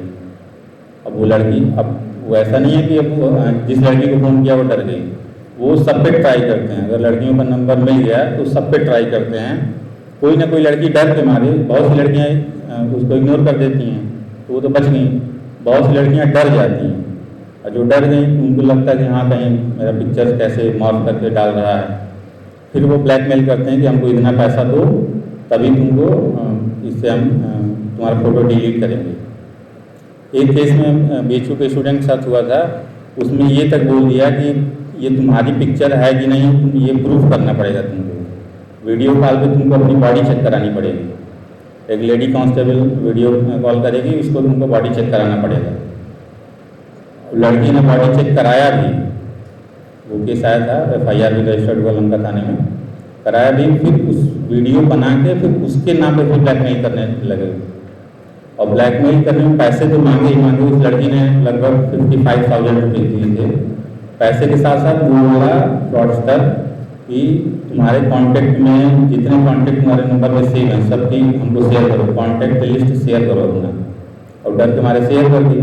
अब उसके कॉन्टैक्ट में जितनी भी उसकी फ्रेंड्स थी, लड़कियां थी, उसके रिलेटिव, सब पे ट्राई किया। लगभग 4 लड़कियों के साथ इस तरह के फ्रॉड हुए थे। फिर बाद में हम लोग उसको ट्रेस किया और वो लड़के पकड़े गए, झांसी के लड़के थे। तो उनके फ़ोन से हमारे को कम से कम 500 से 600 लड़कियों के फ़ोन नंबर मिले और फोटोज मिले। तो ये मैं इसलिए बता रहा हूँ कि आप लोग भी इस चीज़ के लिए अवेयर रहिए कि अगर किसी भी तरह का कोई रैंडम कॉल करता है, आपको ब्लैकमेल करता है, आपको धमकी देता है, इस तरह चीज़ें, आप बिल्कुल भी डरे ना, तुरंत कंप्लेन करिए। तुरंत आप 193 पर कंप्लेन कर सकते हैं। अगर आप सामने नहीं आना चाहते हैं तो उसके लिए MHA ने एक वेबसाइट बना रखा है, सब लोग नोट कर लीजिए वेबसाइट cybercrime.gov.in। सभी स्टूडेंट ये वेबसाइट नोट कर लेंगे। आप महिला संबंधित अपराध हो या फिर बच्चों संबंधित अपराध हो या फाइनेंशियल फ्रॉड हो, किसी भी तरह का अपराध आपके साथ हो रहा है, तो इस वेबसाइट पे आप डायरेक्टली कंप्लेन कर सकते हैं। हाँ, आप लोग अपने स्मार्टफोन में नोट कर लीजिए cybercrime.gov.in। स्पेलिंग नोट कर लीजिए, CYBER cybercrime CRIME cybercrime.gov.in cybercrime.gov.in। ये गृह मंत्रालय की वेबसाइट है जो स्पेशली साइबर क्राइम के लिए बनाया गया है और बच्चों और महिलाओं संबंधित अपराध के लिए। आप इस पर किसी भी तरह का अपराध होता है कंप्लेन दर्ज कर सकते हैं। ये कंप्लेन MHA के स्तर से मॉनिटरिंग होती है इसकी, और ये कंप्लेन पे FIR भी लॉन्च होती है। अगर लगता है कि FIR होने लायक केस है तो इस पर FIR भी लॉन्च होता है। और दूसरा एक नंबर आप नोट कर लेंगे 1930। किसी के साथ भी अगर साइबर फाइनेंशियल फ्रॉड स्पेशली 1930 केवल फाइनेंशियल फ्रॉड के लिए है। अगर आपके साथ फाइनेंशियल फ्रॉड हुआ है तो आप 1930 पे कॉल करके अपनी शिकायत दर्ज करा सकते हैं। ये तो सोशल मीडिया से संबंधित फ्रॉड है। इसी तरह से फेक आईडी बनाने के भी हमारे पास केसेस आते हैं, और बहुत से केसेस में हमने देखा है कि क्लास के बच्चे ही होते हैं। एक बच्चा दूसरे बच्चे की प्रोफाइल पिक्चर लेके उसी के नाम से फेक आईडी बना के क्लास के बच्चों को और टीचर्स को परेशान करते हैं। ऐसे भी केसेस आते हैं। तो ऐसे में बताना चाहता हूँ, देखो अगर कोई भी प्रोफाइल बना के सब चीज़ें कर रहा है तो वो ये ना सोचे कि उसको ट्रेस नहीं किया जा सकता, वो ट्रेसेबल हैं। और बहुत से बच्चे ट्रेस किए हैं, उसमें 66C ITF के तहत 3 साल की सजा भी है। तो इस तरह का अगर किसी के दिमाग में है कि मैं इनका फेक प्रोफाइल बना के परेशान करता हूँ, तो ऐसे चीज़ें ना करें, क्योंकि आप और आपके साथ आपकी फैमिली भी प्रॉब्लम में आ सकती है। दूसरी चीज़ प्रोफाइल हैकिंग के केसेस आते हैं। प्रोफाइल हैकिंग के केसेस कैसे आते हैं? देखिए, अगर 2 तरह की चीज़ें होती हैं। एक होता है इंटेंशनली, एक होता है कि जैसे किसी को परेशान करने के लिए आदमी इंटेंशनली उसकी प्रोफाइल हैक करता है या फिर फेक प्रोफाइल बनाता है। उसमें उसका मोटिव सिर्फ यही रहता है कि इसको परेशान करना है, इसको हरास करना है, हरासमेंट करना है, ये मोटिव होता है। और दूसरा अपराध का होता है कि उसमें कहीं ना कहीं फाइनेंशियल जुड़ा होता है। जैसे जो फ्रॉडस्टर होते हैं, साइबर क्रिमिनल होते हैं, उनका मोटिव सिर्फ और सिर्फ पैसा कमाना होता है। आपको ब्लैकमेल करके, आपको परेशान कैसे भी करके पैसा कमाना उनका मोटिव है। आप डर गए, परेशान हो गए तो आप पैसा दे दीजिए। जहाँ उनको लगा कि ये आदमी डर नहीं रहा है, ये लड़की डर नहीं रही है, तुरंत आपको छोड़ के दूसरे पर ट्राई करेंगे, आप पे टाइम वेस्ट नहीं करते हैं। तो वो चीज़ें अलग हैं। और दूसरा जो होता है कि इंटेंशनली जो परेशान करने की नीयत से होता है, ये मेनली आपके कोई जानने वाला होगा, आपके क्लासमेट्स होंगे, आपका कोई परिचित होगा, ये लोग करते हैं। तो इनसे बचने के लिए हमको क्या करना चाहिए? इनसे बचने के लिए अपना कोई भी आप अकाउंट चलाते हो, पासवर्ड किसी से शेयर नहीं करना है कि चलो फ्रेंड है तो जान ली तो क्या हो गया। आपको नहीं पता उसके मन में क्या चल रहा है। पासवर्ड स्ट्रांग रखना है, इजी पासवर्ड नहीं रखना है। बहुत से बच्चे अपना मोबाइल नंबर पासवर्ड डाल दिए। अब किसी को आपका मोबाइल नंबर मिल गया, यूजर आईडी में मोबाइल नंबर डाल देगा, पासवर्ड में मोबाइल नंबर डाल देगा, तुरंत प्रोफाइल एक्सेस कर लेगा आपका। बहुत से बच्चे अपना नाम पासवर्ड डाल देते हैं। ऐसा नहीं करना, पासवर्ड स्ट्रांग रखना है, जिसमें कम से कम अल्फ़ाबेट्स हों, नंबर्स हों, स्पेशल कैरेक्टर्स हों। पासवर्ड किसी से शेयर नहीं करना है, और प्रयास यह करना है कि पासवर्ड को अपनी डायरी में या फिर कॉपी में नोट ना करें। किसी को कॉपी मिलेगी तो आपको पासवर्ड ले जाएगा फिर। दूसरी चीज़, कोई भी चीज़, जैसे आजकल बच्चे क्या होता है कि उनको अपने फैन फॉलोअर्स बढ़ाने होते हैं इंस्टाग्राम पे, फेसबुक पे, इंस्टाग्राम पे, यूट्यूब पे फैन बढ़ाने रहते हैं। तो इसके चक्कर में क्या करते हैं, किसी को भी ऐड करते जा रहे हैं। किसी का फ्रेंड रिक्वेस्ट आया, एक्सेप्ट कर लिया, इसलिए कि हमको बहुत ज़्यादा व्यू मिलेंगे, लाइक मिलेंगे, कमेंट मिलेंगे, शेयर के चक्कर में। तो ऐसा आप बिल्कुल भी ना करें, क्योंकि आप देखिए स्टूडेंट लाइफ में आप पढ़ाई कर रहे हैं। तो अगर कोई ऐसा आदमी आपके फ्रेंड लिस्ट में जुड़ जाए जो साइबर आपराधिक प्रवृत्ति का हो, आपकी फ़ोटो चुरा ले, फ़ोटो चुरा के आपकी फेक आईडी बना के दूसरे लोगों को ब्लैकमेल करने लगे। हनी ट्रैपिंग के केसेस में जितने मैक्सिमम होते हैं, इसी तरह से प्रोफाइल बनती है। कोई ना कोई लड़की, कोई ना कोई महिला अपनी फ़ोटो लगाई जाती है पब्लिकली, वहाँ से उसकी फ़ोटो चुराते हैं, नाम लिख के फेक आईडी बना लिए, फिर दूसरे लोगों को उस प्रोफाइल से मैसेज भेज रहे हैं। तो इससे बचने के लिए किसी ऐसे अननोन को फ्रेंड लिस्ट में जोड़ना ही नहीं। दूसरी चीज़, हम अगर कोई पोस्ट करते हैं किसी भी प्लेटफॉर्म पे, हो गया फेसबुक, सोशल, इंस्टाग्राम, कहीं भी ट्विटर पे हम कोई पोस्ट डाल रहे हैं, तो हम उसमें एक प्राइवेसी होता है पोस्ट में। हर पोस्ट में प्राइवेसी होता है। 3 तरह की प्राइवेसी होती है। एक ओनली मी होता है, एक पब्लिक पोस्ट होता है, एक ओनली फ्रेंड होता है। तो हम प्रयास ये करें कि हम ओनली फ्रेंड की प्राइवेसी लगाएं। ये सभी लोग ध्यान में रखेंगे, सारे बच्चे जो भी बैठे हैं, ओनली फ्रेंड की प्राइवेसी ही लगानी है कोई पोस्ट करते समय। क्योंकि अगर आप कोई पोस्ट पब्लिक कर देते हो तो उस चीज़ को कोई भी एक्सेस कर सकता है, जो आपके फ्रेंड लिस्ट में जुड़ा हो चाहे ना जुड़ा हो। कोई भी आपकी पोस्ट देख सकता है, वहाँ से आपकी फ़ोटो चुरा सकता है। तो आप प्राइवेसी लगा के रखें, ओनली फ्रेंड रखें, कि जो आपके दोस्त हैं, जिसको आप जानते हैं, सिर्फ वही आपके पोस्ट देख पाए और कोई ना देख पाए। इससे भी हम साइबर अपराध से बच सकते हैं। दूसरी चीज़, हम अपने बायो में अपना पूरा हिस्ट्री लिख देते हैं। फेसबुक पे, इंस्टा पे कोई भी हम प्रोफाइल बनाते हैं तो अपनी बायो में पूरी हिस्ट्री लिख दी, अपना मोबाइल नंबर, एड्रेस, हमारे मम्मी पापा कौन है, भाई कौन है, सब कुछ ऐड कर दिया।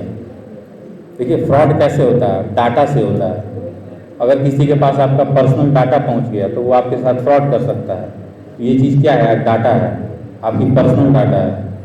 आपका मोबाइल नंबर, आपके मम्मी पापा कौन है, आपका भाई कौन है, सारी चीज़ पब्लिकली आपने डाल रखी है। कोई भी जाएगा आपके प्रोफाइल पे, वो चीज़ वहाँ से उठा के आपके साथ फ्रॉड कर सकता है। तो लिमिटेड चीज़ें ही रखें, मोबाइल नंबर वहाँ से हटा दें, उसको ऑनली नहीं कर दें। उस पर भी प्राइवेसी रहता है कि आपका डाटा, कौन सा डाटा कौन देख सकता है, उस पर प्राइवेसी लगा दें। ऑनली केवल अपने लिए रखें, सबको दिखाने की क्या ज़रूरत है। दूसरी चीज़ कि उसको प्राइवेट रखना ही है। और नेक्स्ट हमारा है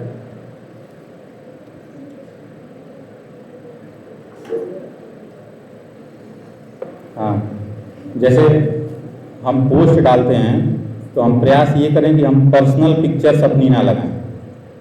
जैसे कहीं भी हम टूर पे चले जाते हैं, कहीं कोई फैमिली ट्रिप प्लान कर रहे हैं, तो हम एक ही चीज़ का स्टेटस लगाते रहते हैं कि हम यहाँ घूमने जा रहे हैं, फैमिली के साथ ये ट्रिप करने जा रहे हैं। तो इस डाटा का यूज़ करके भी क्राइम होता है। आपने डाल दिया कि हम यहाँ घूमने गए फैमिली के साथ, कोई आपकी प्रोफाइल वॉच कर रहा है, देख रहा है, पता चला आपके घर में चोरी हो गई, उसको पता चल गया कि आपके घर पे कोई नहीं है, टूर पे गए हैं, तो आपके घर पे चोरी हुई। इससे बचने के लिए जो ये फैमिली ट्रिप होता है, इसको कभी भी फैमिली ट्रिप प्लान जो है अपने प्रोफाइल पे बिल्कुल भी ना डालें, क्योंकि डाटा से ही फ्रॉड होता है। और नेक्स्ट टॉपिक हमारा है ऐप्स के थ्रू। जैसे हम बहुत सारे ऐप यूज करते हैं, ऐप्स के थ्रू भी फ्रॉड होते हैं। फ़ोटो एडिटिंग ऐप हो गया या फिर स्नैपचैट ऐप हो गया। ऐप क्या होता है? ऐप हमारा डाटा चुराते हैं। जैसे हम कोई भी ऐप डाउनलोड करते हैं तो वो हमसे परमिशन मांगता है, कैमरे का एक्सेस, गैलरी का एक्सेस, कॉन्टैक्ट का एक्सेस। हम यस यस करते जाते हैं, पढ़ते नहीं हैं कि किस तरह का एक्सेस मांग रहा है और क्या इस ऐप को चलने के लिए इस परमिशन की ज़रूरत है। अब कैलकुलेटर का ऐप को हम कैलकुलेटर का ऐप डाउनलोड किए हैं, उसको कैमरे के एक्सेस की क्या ज़रूरत है? तो कौन सा हमारा, जैसे व्हाट्सअप है तो समझ में आ रहा है कि व्हाट्सअप पे हम वॉइस कॉल करते हैं, वीडियो कॉल करते हैं, तो उसको कैमरे के एक्सेस की ज़रूरत है। लेकिन ऐसा ऐप जिसको इस फीचर पे एक्सेस की ज़रूरत ही नहीं है, तो उसको क्यों मांग रहा है? वो डाटा चुराने के लिए। और ये ऐप वाले फ्रॉड प्राय ऐसे होते हैं, लोन ऐप्स के थ्रू होते हैं। जैसे कई लोगों को शॉर्ट टर्म लोन चाहिए होता है कि कुछ उसमें ऑफर आ गया, ऐड आ गया कि ये ऐप 2000 रुपये इंस्टेंट दे रहा है। उस चक्कर में क्या हुआ, 2000 रुपये लेने के लिए हम वो ऐप डाउनलोड कर लिए। अब बेसिकली वो पैसे वैसे देते नहीं हैं। जैसे ही आप उस ऐप को डाउनलोड करेंगे और सारा परमिशन देंगे, वैसे ही वो ऐप क्या करेगा, आपका कॉन्टैक्ट कॉपी कर लेगा सारा। आपके मोबाइल में जितने कॉन्टैक्ट सेव हैं, सारा कॉन्टैक्ट कॉपी कर लिया है। आपकी गैलरी में जो फोटोज़ पर्सनल पड़े हैं वो कॉपी कर लिया है। आपका माइक्रोफोन का एक्सेस है, आप जो बात कर रहे हो वो सुन रहा है। कैमरे का एक्सेस है, जो आप कैमरे में देख रहे हो, जहाँ जहाँ कैमरा आपका जा रहा है वो सारी चीज़ें देख रहा है। उससे फिर क्या करते हैं, फिर आपको एक मैसेज आएगा, आपकी गैलरी से फ़ोटो चुराया, उसको एडिट करके, मॉर्फ करके, आपके रिलेटिव जितने भी नंबर सेम है आपके मोबाइल में, सबको मैसेज भेजेगा व्हाट्सएप पे। और फिर उसके नाम पे फिर ब्लैकमेल करेगा, इतना पैसा तो वो फिर बंद करेंगे तुम्हारा। इस तरह के भी ट्रैप होते हैं। तो कोई भी अननोन ऐप जिसको आप नहीं, जो वेल नोन ऐप नहीं है, जैसे हमको अगर कोई शॉपिंग करना है तो कोई भी ऐप इंस्टॉल मत कर लो, कोई भी शॉपिंग ऐप मत नहीं इंस्टॉल करो। आप उसके लिए जो वेरीफाइड हैं, जो जेन्युइन ऐप्स हैं, जैसे फ्लिपकार्ट हो गया, अमेजन हो गया, तो जो जेन्युइन ऐप हैं आप केवल वही यूज करिए, वो इस तरह का क्राइम नहीं करते। अब ऐसा ऐप जो कोई नाम ही नहीं सुना, आपको सडनली कहीं आप सर्फिंग कर रहे हो या फिर फेसबुक इंस्टा पे कोई सडनली ऐड दिख गया कि ये ऐप इंस्टॉल करिए, ये प्रोडक्ट इस पर मिल रहा है, आप वहाँ से गए, उस ऐप को इंस्टॉल किए और परचेजिंग कर रहे हैं, वहाँ भी फ्रॉड होते हैं। तो कोई भी ऐसा ऐप जिसको आप नहीं जानते हो, कहीं सुने नहीं हो, अचानक आपको कोई ऑफर दिखा और उसके चलते आपने उस ऐप को डाउनलोड कर लिया, तो ऐसा बिल्कुल भी नहीं करना है। ऐप बहुत सारा डाटा चुराते हैं। दूसरी चीज़, फेसबुक पे हमको ऐड दिखते रहते हैं।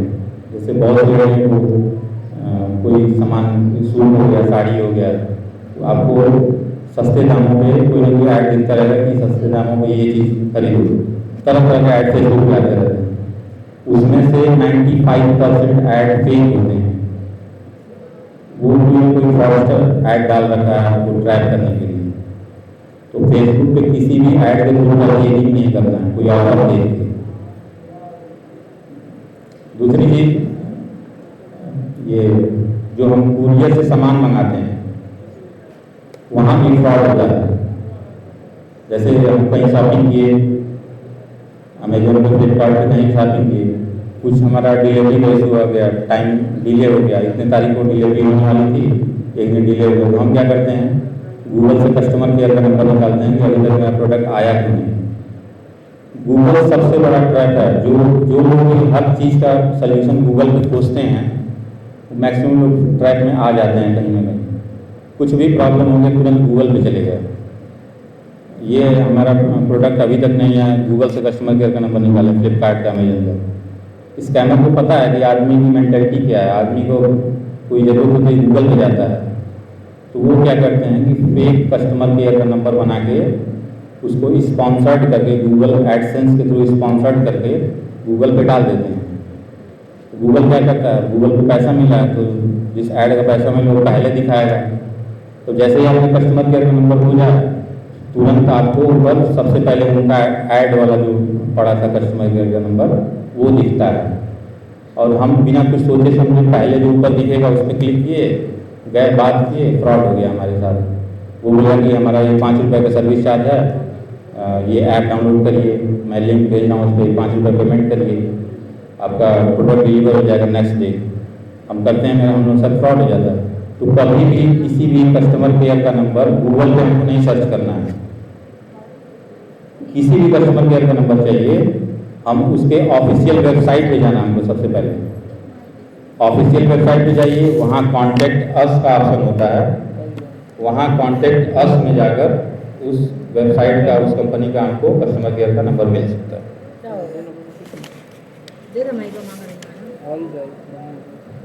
तो किसी भी वेबसाइट का कस्टमर केयर, कोई भी कंपनी हो, वेबसाइट हो, कस्टमर केयर का नंबर सिर्फ और सिर्फ उसकी ऑफिशियल वेबसाइट से ही लेना है, रैंडम गूगल पे सर्च करके नहीं लेना है। बहुत से लोग हॉस्पिटल में नंबर लगाने के लिए गूगल पे सर्च करते हैं कि ये हॉस्पिटल मोबाइल नंबर ऐसे सर्च कर दिए। उसमें भी फ्रॉडस्टर को पता है कि आदमी कोई भी नंबर खोजने के लिए गूगल पे सर्च करता है, वहाँ भी हॉस्पिटल का नंबर फेक बना के वहाँ डाल रखे हैं अपना नंबर लगाने के लिए, सर्विस चार्ज लेने के लिए फ्रॉड कर लेते हैं। तो गूगल पे कभी भी आंख बंद करके भरोसा मत करिए। गूगल को भी पैसा देता है, वही दिखाते हैं गूगल वाले उसको। जो भी आपको कहीं जाना है तो उसकी ऑफिशियल वेबसाइट पे जाइए। वेबसाइट में भी फ्रॉड होते हैं, अब वहाँ कैसे बचें? फेक वेबसाइट बना के फ्रॉडस्टर रखे पड़े हैं। तो वेबसाइट को पहचानने का सबसे अच्छा तरीका होता है, जो वेबसाइट का एड्रेस बार आप लोग देखते हैं ना, ऊपर लिखा रहता है वेबसाइट, आप उसको ध्यान से देखिए, उसकी स्पेलिंग देखिए क्या लिखा है। अगर अमेजोन की वेबसाइट है तो अमेजोन की स्पेलिंग क्या लिखी है, एक वर्ड का बस मिस्टेक होता है, फेक वेबसाइट बन जाती है। ये चीज़ें ध्यान में रखनी है। और मैं बेसिकली कुछ 3-4 चीज़ें बता देता हूँ जो आप लोग ध्यान में रखेंगे, नोट कर लेंगे, इससे फ्रॉड से बच सकते हैं, क्योंकि समय कम है और टॉपिक बहुत लंबा है। 3-4 चीज़ें हैं, नोट कर लीजिए। हमको कहीं भी OTP शेयर नहीं करना है किसी से भी, किसी से भी किसी तरह का कोई भी OTP नहीं शेयर करना है। दूसरी बात, किसी के कहने पर कोई भी ऐप डाउनलोड नहीं करना है। कोई कहता है कि ये ऐप डाउनलोड कर लो, तो बिल्कुल भी नहीं करना है। किसी कहने पे कोई ऐप डाउनलोड नहीं करना है। किसी भी अननोन लिंक पे क्लिक नहीं करना है। कोई मैसेज किया कि मैं आपको लिंक दे रहा हूँ, आप इस लिंक पे जाओ, ये डाटा फिल करो, या इस लिंक पे आप 5 रुपये का पेमेंट कर दो, 10 रुपये का पेमेंट कर दो, हमारा सर्विस चालू है। तो किसी भी अननोन लिंक पे क्लिक नहीं करना है, किसी भी लुभावने ऑफर में नहीं आना है। कोई भी ऑफर आपको दिख गया तो सस्ता ऑफर दिखता है, आदमी तुरंत ट्रैप में फंस जाता हूँ। तो ये मोटा मोटा 4 चीज़ें हैं जो आपके दिमाग में हमेशा रखेंगे, तो आपके साथ कभी फ्रॉड नहीं होगा। इसी के साथ मैं अपनी वाणी को विराम देता हूँ।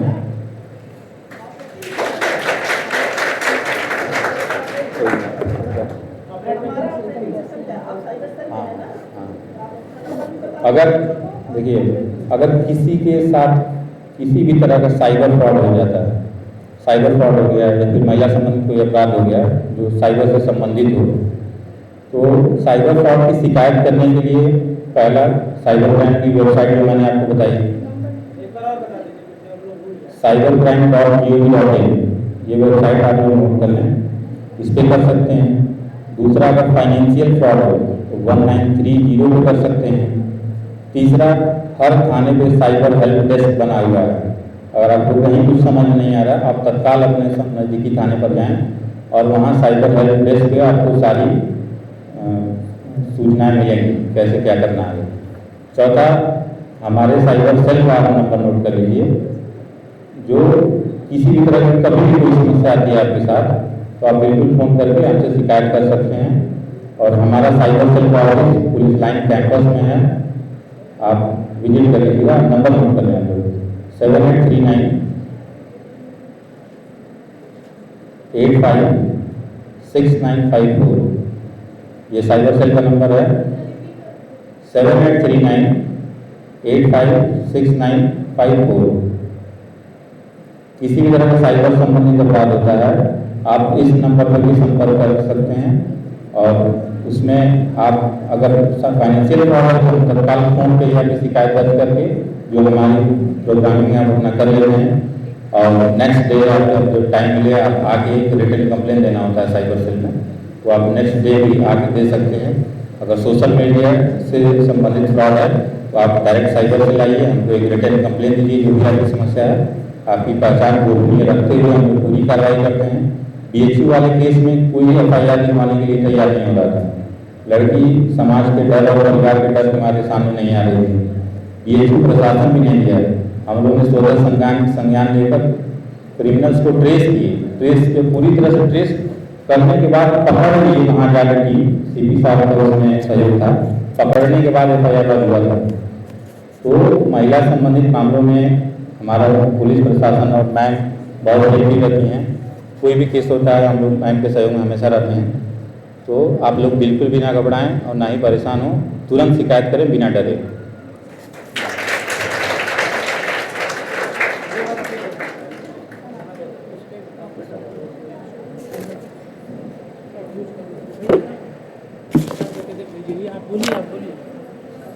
हेलो सर का बहुत बहुत धन्यवाद इतनी अच्छी जानकारी देने के लिए। कार्यक्रम को आगे बढ़ाते हुए मैं मुख्य अतिथि ममता रानी मैम जी को यहाँ मंच पर आमंत्रित करती हूँ, जो मैम एडिशनल DCP हैं women and child crime Varanasi commissionerate. Thank you ma'am. Preeti Chaurasia. Thank you ma'am.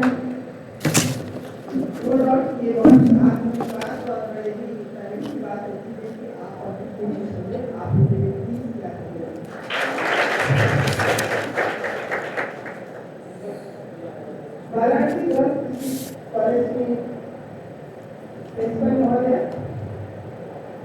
हमारे प्रबंधक, मंचासीन हमारे बहुत ही सक्रिय टीम मेंबर मैडम रंजना और मैडम रिजवाना भाभी, हमारे टीम के साइबर टीम के सबसे जानकार और सबसे बुद्धिमान जो हमारे बीच उपस्थित है, विराट, हेलो विराट, और हमारी शक्ति दीदियाँ टीचर्स, प्यारे प्यारे बच्चों,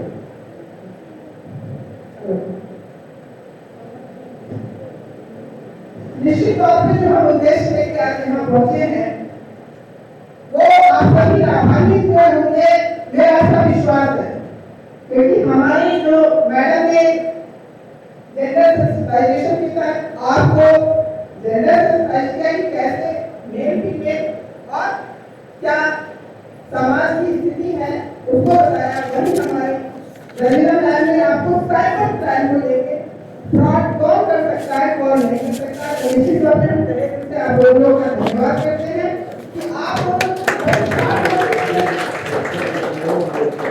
हमारे कहने पे तत्काल उपस्थित है, क्योंकि ये आप मैडम साथ ही डायरेक्टर भी हैं, साथ ही बहुत बड़ी सोशल एक्टिविस्ट भी हैं। आपको मैं थोड़ा दिन का परिचय दे दूं। 1992 तक की बच्चों के लिए लैंगिक अपराध के लिए कोई बोल भी नहीं पाता था। यौनिक अपराध या सेक्स शब्द बोलना लोगों को गुनाह था। उस समय बच्चों की सुरक्षा और इस अपराध से बचाव के लिए मैडम ने मुहिम चलाया, और जिसका परिणाम आज आप यहाँ देख रहे हैं कि आज तक पूरे देश में हर जगह इसी पर काम कर रहा है, और ये लक्ष्य लेकर के सभी चल रहे हैं कि बच्चे हमारे सुरक्षित रहें। तो मैडम हम आपका हृदय से धन्यवाद करते हैं, और हम इस स्कूल का भी धन्यवाद और आभार व्यक्त करते हैं कि आपने ये प्लेटफॉर्म दिया और हमें जो है यहाँ आकर के बच्चों के बीच होने का। और चूंकि ये बच्चे ग्रोइंग स्टेज में हैं और अभी बहुत सारे जीवन के रहस्य से अनभिज्ञ हैं, बहुत सारी समाज की ऐसी परिस्थितियों से अनभिज्ञ हैं जिसे नहीं जानते, और बच्चों में एक ललक होती है जानने की, जिज्ञासा की, जिसके तहत बच्चे हर चीज जानना चाहते हैं। तो इस जानने की दिशा में कहीं कोई अवांछनीय तत्व या किसी की विकृत मानसिकता का शिकार न हो जाए, इसके लिए हमारे माननीय मुख्यमंत्री की तरफ से जो ये विशेष शक्ति अभियान चलाया जा रहा है, नारी सम्मान, नारी सुरक्षा और नारी स्वावलंबन, उसकी दृष्टि से इस शादी दौरान में ये विशेष अभियान चलाया गया है महिलाओं के लिए, बच्चों के लिए। और प्रत्येक दिन के वैसे तो हम लोग ये 2019 से लगातार चल रहे हैं, और हर जगह जाके स्कूलों में चौपाल के माध्यम से गौरव जागरूकता करने का प्रयास कर रहे हैं, और बहुत अच्छा है कि हमारे बच्चे बहुत अवेयर हैं। बच्चे इतने विस्तार से साइबर क्राइम के विषय में बताया गया, इसलिए मैं बता दूं कि आज जो है सबसे बड़ी समस्या के रूप में आ रहा है वो है मोबाइल की दुनिया। नेचुरल लाइफ से निकल करके बच्चे ही नहीं, अगर मैं कहूँ अधिकांश हमारे ये सभी बड़े बच्चे से लेके किसी भी उम्र तक के जिसके हाथ में मोबाइल है, वो मोबाइल में अपना समय सबसे ज्यादा दे, और मोबाइल का इस्तेमाल जहाँ इतना उपयोगी है कि आप हर तरीके की नॉलेज या अपने लिए जो आपको लगता है आपकी विकास के लिए आवश्यक है, वो आपको सारी चीजें गूगल उपलब्ध कराता है। तमाम ऐप्स हैं, जैसा कि अभी चर्चा किया जा रहा था, वही जैसा मैंने कहा कोई अच्छी धारा होती है उसके साथ में उसके विपरीत लोग भी लगे होते हैं, तो विपरीत मानसिकता के लोग भी शामिल हैं। तो पहली चीज जो मैं आप लोगों से ये कहना चाहूंगा कि मोबाइल का इस्तेमाल, यूज ऑफ मोबाइल, आज हर एक के हाथ में मोबाइल है। माँ बाप भी बच्चों से नहीं बचा सकते, क्योंकि आजकल स्कूल हर एक चीज मोबाइल में। तो प्यारे बच्चों, मैं आपसे एक चीज जानना चाहूंगी, आप बताइए हर घर में चाकू होगा, और चाकू का हम सदुपयोग करते हैं या दुरुपयोग? लोग दुरुपयोग कर भी सकते हैं, ये भी ध्यान रहता है, तो हम उससे सतर्क भी रहते हैं। तो इसी तरह आपका एक मोबाइल है जिसका आप सदुपयोग करें, और दुरुपयोग करने से और दुरुपयोग करने वाले जो है उनसे बचें। आज इसी जागरूकता के अभियान के तहत हमने आपकी विस्तार से आपको भी प्रशिक्षण दिया गया, अवेयर किया गया। प्यारे बच्चों, आपको बता दें हमारी भारतीय संस्कृति बहुत ही महान है, गौरवमयी परंपराएं हैं, और उस गौरवमयी परंपरा में जहाँ हमारी नारी को यत्र नार्यत्र पूजयते अवत्ये तत्र देवता करके पूजा की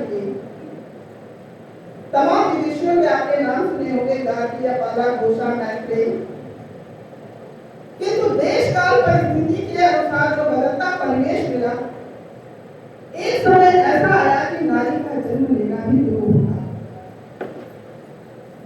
और जन्म के साथ साथ इतनी सामाजिक रीति रिवाजों के नाम पे, पारिवारिक संस्कार के नाम पे, तमाम मान्यताओं और परंपराओं के निर्वहन के नाम पे इतनी बेड़ियों से झगड़ दिया गया कि वो स्वतंत्र होकर अपने जीवन का सर्वांगीण विकास नहीं कर पा रही।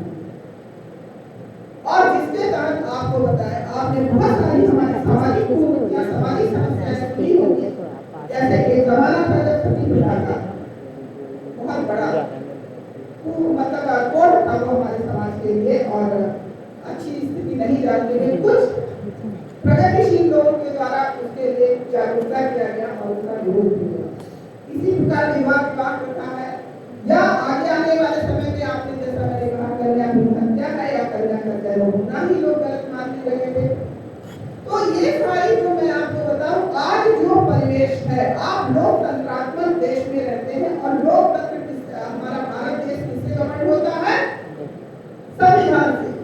और संविधान में संवैधानिक अधिकार के तहत प्रत्येक व्यक्ति को वो अधिकार प्राप्त है।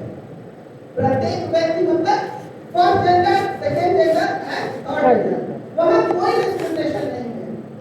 संविधान की धारा 14, 15, 19 और 21 जो ऐसा है, जो कहता है कि धर्म, जाति भेदभाव, व्यवसाय के आधार पर भेदभाव और लिंग के आधार पर किसी भी जगह कहीं कोई भेदभाव नहीं किया जाएगा। तो आज समानता का अधिकार मिल चुका है, आपको वो अधिकार मिल चुका है जिसके तहत आप अपने विकास की सीढ़ियां चढ़ते हुए अपने सफलता के सर्वोत्कृष्ट स्तर पर जा सकते हैं।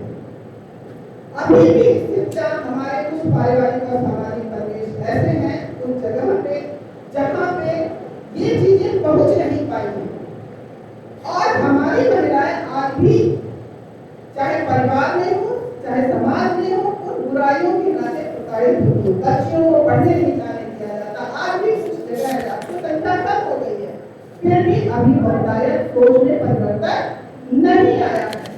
बच्चियों को आगे बढ़ने के लिए अपने माता पिता से अपने विचार को व्यक्त करना पड़ता, नहीं मैं पढ़ूंगी, मैं आगे जाऊंगी, मैं भी बनूंगी जैसे अन्य महिलाएं हैं, मुझे भी पढ़ना है।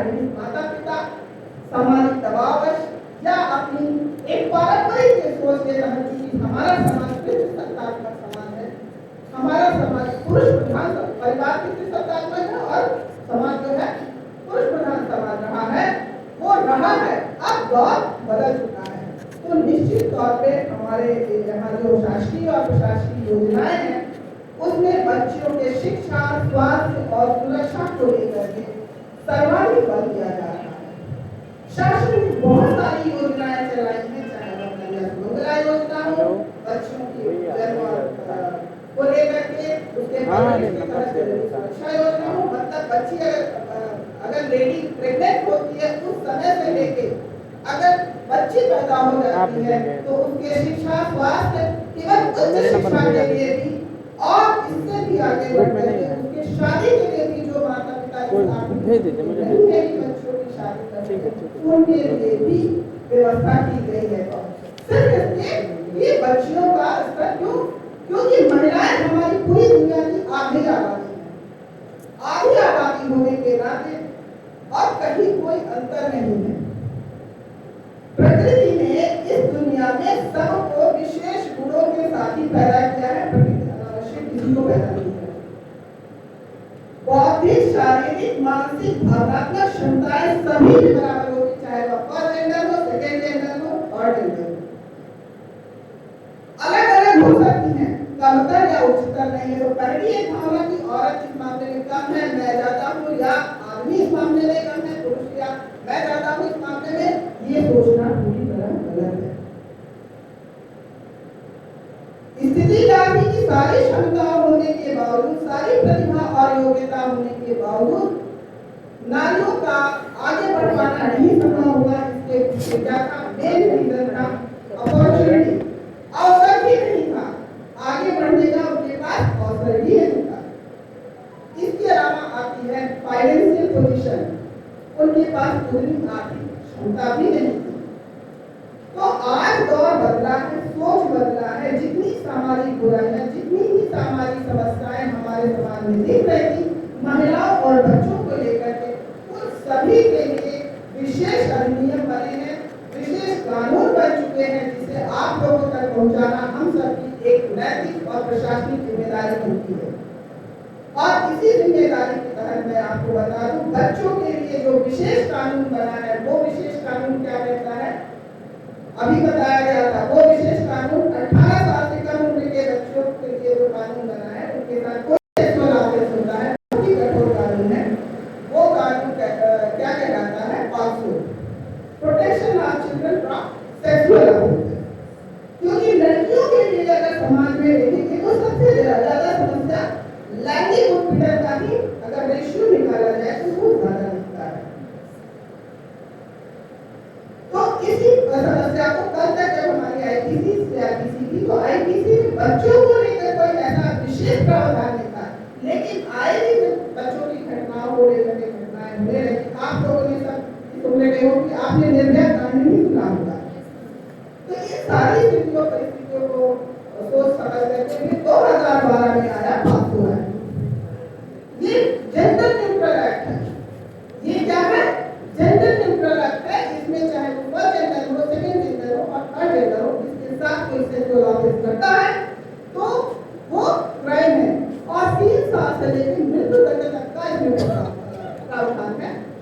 आपको बता दें, अगर 12 साल की कम उम्र की बच्ची से अगर सेक्सुअल ऑफेंसेस होते हैं तो उसके लिए अलग और बेहद कठोर दंड है, जहाँ मैंने बताया मृत्यु दंड तक का प्रावधान है। और 12 से 18 के बीच भी परिस्थिति है, जो भी सेक्सुअल ऑफेंसेस है उनके साथ प्रावधान है, बहुत सख्त कानून है। इसके अलावा आपको बता दें, बच्चे जहाँ सबसे ज्यादा आज की डेट में देखा गया है, जो अध्ययन आया है, उसमें है घर के अंदर बच्चों के साथ या बच्चों के साथ या महिलाओं के साथ। इन सारी स्थितियों परिस्थितियों को देखते हुए एक महिलाओं की सुरक्षा के दृष्टि से घरेलू हिंसा अधिनियम 2005 में बना। इस घरेलू हिंसा अधिनियम में पहली बार परिभाषित किया गया है कि हिंसा क्या है।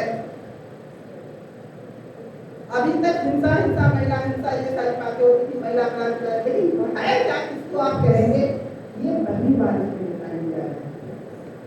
ये महिला हिंसा 4 प्रकार की बताई गई है, जिसमें पहली हिंसा है जैसे शारीरिक हिंसा, आपके साथ मारपीट करना, आपके साथ अन्य तरीके से आपको शारीरिक रूप से किसी भी भाग की क्षति पहुंचाना, अंग भंग करना, शारीरिक हिंसा में। सेकेंडरी आ गया मानसिक हिंसा, ताने कहना, गाली गलौज करना। ये सारी हिंसा आपकी क्या होता है, कोई भी व्यक्ति कोई भी अपशब्द कह रहा है घर के अंदर, तो वो मानसिक हिंसा मानी जाएगी, इमोशनल हिंसा मानी जाएगी, भावनात्मक। तीसरी हिंसा है आर्थिक हिंसा, बच्चों को पढ़ने के लिए जैसे फीस ही नहीं जमा करना, बाबा तुम जारी करोगे क्या, ये भी बच्चों के लिए आर्थिक हिंसा। पत्नी को खाद खर्चा न देना, दवा दारू नहीं कराना, बच्चों के लिए दवा दारू नहीं कराना, दवा आदि नहीं करानी, है ना। तो मैं आपको बता रही हूँ, ये है आर्थिक। कई जगह महिलाओं को घर से बाहर निकाल दिया जाता है कि ये घर मेरा है और इसमें रहने का राइट तुम्हारे लिए, जबकि ये बताया जाता है कि मैं कानून में को लीगल राइट ससुराल, तो घर से निकाल दिया जाता है। तो ये आर्थिक हिंसा कहलाता है। ये 3 हिंसा के बाद स्पेसिफिक एक हिंसा डिफाइन की गई है, वो है लैंगिक हिंसा। बिना स्त्री की अनुमति सहमति के उसके शरीर को छू देना, जिसको वो पसंद नहीं करती, जैसे लैंगिक हिंसा।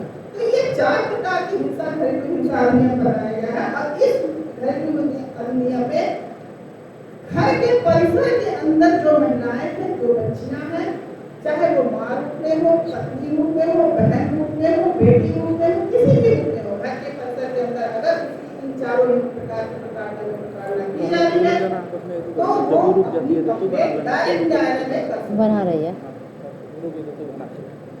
तो आए दिन इस तरीके की समस्या आ रही है और निकल के आ रही है। तो इसमें मैं आपको बता दूं, उसमें सबसे ज्यादा आपके लिए जो हुए बच्चियों को जो हमारे घर का समाज का वातावरण है उसमें ये कहा जाता है कि बेटा ससुराल ही तुम्हारा है ना। मैं आपको बता दूं कानून क्या कहता है। कानून में लड़कियों को ससुराल में रहने का अधिकार है, लेकिन उसकी इच्छा अचल संपत्ति में आज भी बहुतों को है।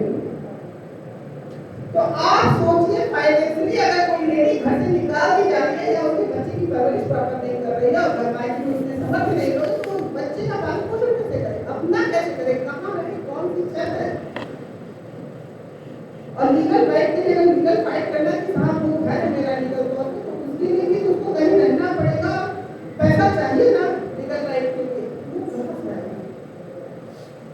तो प्यारे बच्चों ये बातें कहने का मुख्य उद्देश्य ये था कि आपको वो अवसर मिला है शिक्षा पाने का, वो अवसर मिला है कि आप शारीरिक रूप से सक्षम बने, मानसिक रूप से सक्षम बने और भावनात्मक रूप से विशेष तौर पर सक्षम बने। और ये मौका स्कूल दे रहा है आपको, तो अपने इस अवसर को खोइए।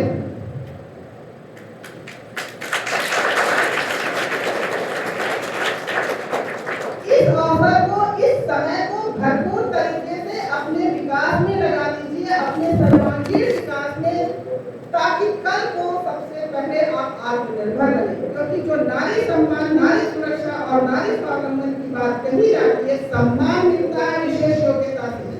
आज मैं यहाँ हूँ, कल आप यहाँ होंगे, तो हमें आप अगर सम्मान दे रहे हैं, बुला रहे हैं,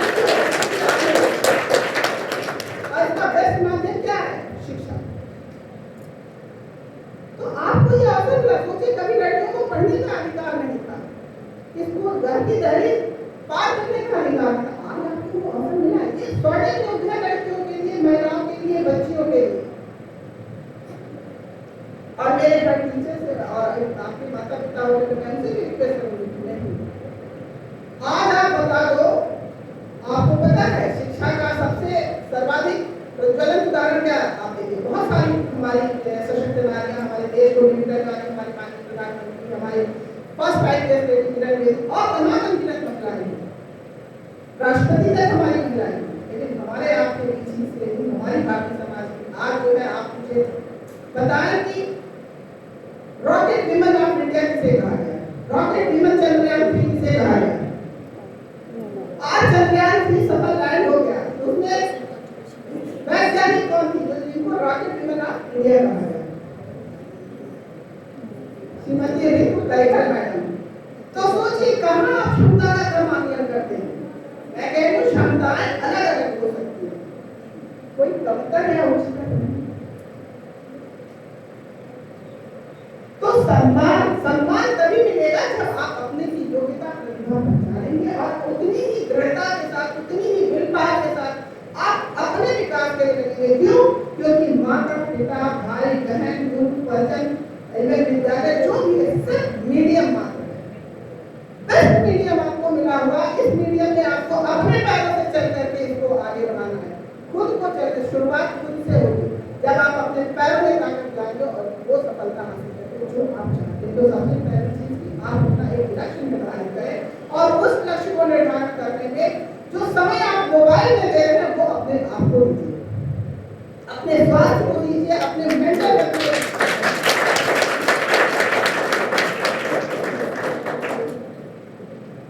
ज्ञान सीमित है, ज्ञान किसी को नहीं कह सकता मैं बहुत जानूं, तो मेंटल हेल्थ मतलब आपको वो थॉट मिलनी चाहिए। वो थॉट गूगल से है, गूगल भी कहता है कि मेरी मैं जो दे रहा हूँ उसको सफिशिएंट ना समझे, बुक पढ़े, तो आपका बेस्ट फ्रेंड जो है वो किताब पढ़े, अच्छी किताबें पढ़े। इसके अलावा इससे आपको न केवल मानसिक ताकत मिलेगी बल्कि आपको भावनात्मक बल भी मिलेगा, क्योंकि आपको नॉलेज है कि जिंदगी बहुत कीमती है, समय बेशकीमती है, मेरी जिंदगी मेरी है और मुझे पूरी अवसर मिला है तो मैं लाभ उठाते हुए उसको अपने लिए आगे बढ़ूं, अपने आप को आत्मनिर्भर बनाऊं। आत्मनिर्भर बनाने के बाद ही आप अपनी अन्य गतिविधियों को बहुत ही सुचारू और सहज ढंग से संचालित कर सकते हैं। तो शिक्षा, स्वास्थ्य और समय 3 बहुमूल्य चीजें हैं आपके लिए, आप इसका ध्यान रखें। दूसरी चीज आती है आपके लिए सुरक्षा। सुरक्षा जो मेन टॉपिक था हमारा हमारे बहुत अच्छे प्रवक्ता जो भी हमारे वक्ता थे, बहुत अच्छा आपको एलोबरेट करके बताया है। तो इस मामले में सुरक्षा की दृष्टि से आपको बता दें कि महिला हेल्पलाइन नंबर भी है हमारे बीच, जो हमारी थाने प्रत्येक थाने में महिला आरक्षी है उनको हमारे मिशन शक्ति के तहत शक्ति दीदी नाम दिया गया है। ये शक्ति दीदियां वहां तक जा रही हैं जहां तक हमारे तक महिला नहीं पहुंच पा रही। शासन की जो मंशा है, हमारे माननीय मुख्यमंत्री के जी के हृदय से जुड़ा यह प्रोग्राम है कि मिशन शक्ति का अभियान ये जो है उस हर महिला तक पहुंचे जिसके लिए, जिसके उत्थान के लिए, जिसके विकास के लिए किसी भी शासन की योजनाएं चलाई जा रही हैं। तो वहाँ हमारी ये शक्ति दीदियां पहुंचे, उनसे बातें करें, उनके अगर पीड़ित है उनकी पीड़ा को दूर करें, उनका प्रार्थना पत्र अगर वो देती हैं तो वो हर जगह जाकर के जिस भी प्लेटफॉर्म पे, चाहे वो किसी अन्य विभाग से संबंधित होता हो, तो ये शक्ति दीदियां आपके बीच की आपकी दीदियां हैं। आप इन्हें अपना सहयोगी बनाए, ये आपको अपना सहयोगी बनाए और आप उनके माध्यम से हर उस महिला तक पहुंचेगा, क्योंकि आप हमारे लिए एक चिराग हो। तो दीपक से दीपक होता है ना, आप जाओगे जब अपनी रास्ता हो सकता आप ही कोई दोस्त इन सारी पीड़ाओं से, जैसा आपके आज साइबर क्राइम भी बताया गया, मोबाइल की दुनिया इतनी उलझ गई है नहीं बोल पा रही। यही की घटनाएं 2-3 ऐसी हैं कि मतलब कहने में भी थोड़ा सा वो, अभी तो बहुत सारे उदाहरण दिए गए, लेकिन आपको बता दें ये जो दोस्ती है वर्चुअल वर्ल्ड की, उसकी जगह आप नेचुरल वर्ल्ड में दोस्ती के नाम पे, जैसा आपको अभी हमारे टीम के सदस्य ने बताया, हमारी मैडम ने बताया, आपने बताया कि दोस्ती के नाम पे आप उन्हीं से दोस्ती करें जो जिन्हें आप फिर भी अपनी अलर्टनेस अपने आप। सुरक्षा की शुरुआत कहाँ होगी? आपसे होगी। आज अभी मैं ऑफिस में बैठी थी, आज ही ये घटनाएं हुई रहती हैं। एक बच्ची है, ये मेरे साथ घटना हुआ, साथ में बातें क्या करते हैं, रिक्शा चलाते हैं, भाई बहन 4 बहन, एक भाई छोटा, नाम कहीं नहीं मीडिया में शो होता है, आपको भी बताया गया। किसी भी महिला का किसी भी बच्चे के साथ कोई कार्य होता है तो एक कानून बन चुका है कि मीडिया के नाम ना है, तो जब बात आई बस मैं उससे एक चीज पूछा, बेटा पहली बार तुमने, जैसा अभी आप बताया, पहली बार जब उसने तुम्हारे साथ जबरदस्ती करके तुमने क्यों नहीं उसका विरोध? कोई जवाब नहीं था। आपको सबसे पहले आवाज उठानी है। मेरा जो मानना है, अगर मेरा व्यक्तिगत मानना है कि सामने वाला या तो समाज की मेंटालिटी है, औरत को कमजोर मान करके, या तो पहले की परंपराएं एक थॉट चली आ रही है कि महिलाएं कमजोर होती हो जाए, और फिर कोई मतलब उनकी संवेदनहीनता इस लेवल तक जाती है कि आप सोचिए कई बार मर्डर तक की स्थितियां बदल जाती है। तो इतने संवेदनशील विषय पे मेरा ये कहना है कि अगर आप नहीं चाहेंगी तो बिना आपकी मर्जी के कोई आपकी बॉडी को टच नहीं कर सकता, और जबरदस्ती करता है तो अपने अंदर इतनी पावर लाइए, फिजिकल स्ट्रेंथ लाइए कि आप उसका अपोज कर सकें। दूसरा, आप उसकी सूचना हमारे महिला मित्रों तक भेजा कानून है। तो जो मेरा अभी शिक्षा के लिए मैंने कहा, दूसरा फिजिकल फिटनेस, हर जगह पे सेल्फ डिफेंस सिखाया जा रहा है। मेरा इस स्कूल से भी अनुरोध होगा, प्रिंसिपल मैडम से अनुरोध होगा कि बच्चियों को सेल्फ डिफेंस सिखाने का यहाँ पे क्लास कराएं, क्योंकि अगर आप फिजिकली फिट हो तो आपके हर बॉडी आर्गन्स आपको फिट रहेंगे। और ये जो घटनाएं हो रही हैं, अभी मैडम की चर्चा कर रही थी, एक्चुअल मेरा सब कुछ हार्मोनल है। हमारे यंग एज को बच्चों को लगता है जैसा कि ये थॉट डाल दी है, ये तो यंग एज है, हम अपनी मर्जी से जी सकते हैं, ये क्रांतिकारी है, जो बेटा यंग एज है बोला, और जीवन का सबसे खूबसूरत एज है, बहुत ही गोल्डन पीरियड है। एक्चुअल में इस एज को सही दिशा कौन देगा? माता पिता, गुरुजन, जैसे बताया वो आपको सही गाइडलाइन दे रहे हैं, सही ढंग से चलना सिखा रहे हैं, लेकिन चलना तो आपको अपनी गाइडलाइन। तो यहाँ पे जो मेरा मानना है कि जब आप सेल्फ डिफेंस सीखते हैं, फिजिकली फिट होते हैं, तो मेंटली भी फिट होते हैं, और हार्मोनल जो है उसको भी बैलेंस करते हैं। और हर हार्मोन जब बैलेंस होता है तो आपके अंदर कोई भी थॉट आता है तो हर इंसान के अंदर मेरा मानना है 6 सेंस होता है, सही और गलत, तुरंत आपके निर्णय ले सकते हैं।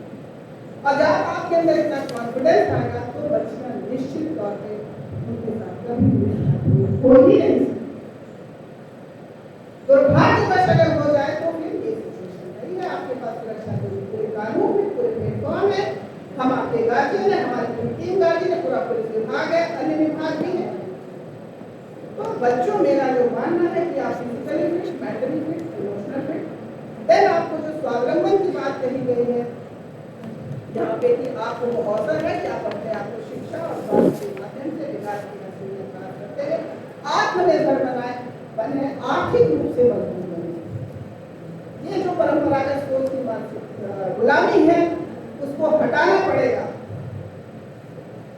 सबसे पहले आपके विषय में आप सोचेंगे, जिंदगी आपकी है तो जो माता पिता गाइडेंस करते हैं उसको देखें, सुने, समझे। अगर आपको लगता है कि मेरी तरक्की में अभी ये चीज है, बाकी मैं कर दूंगी, जब तक आप अपना आत्मविश्वास, आप अपने भगवान पे विश्वास हो, माता पिता की आप बहुत बड़ी पूंजी है, आप उनकी आंखों की रोशनी है, आप उनकी जिंदगी है। तो आप अपने लिए और अपने माता पिता और गुरुजनों जिन्होंने आपको कहते हैं ना पिताजी का कथन है, गुरु में तो खड़े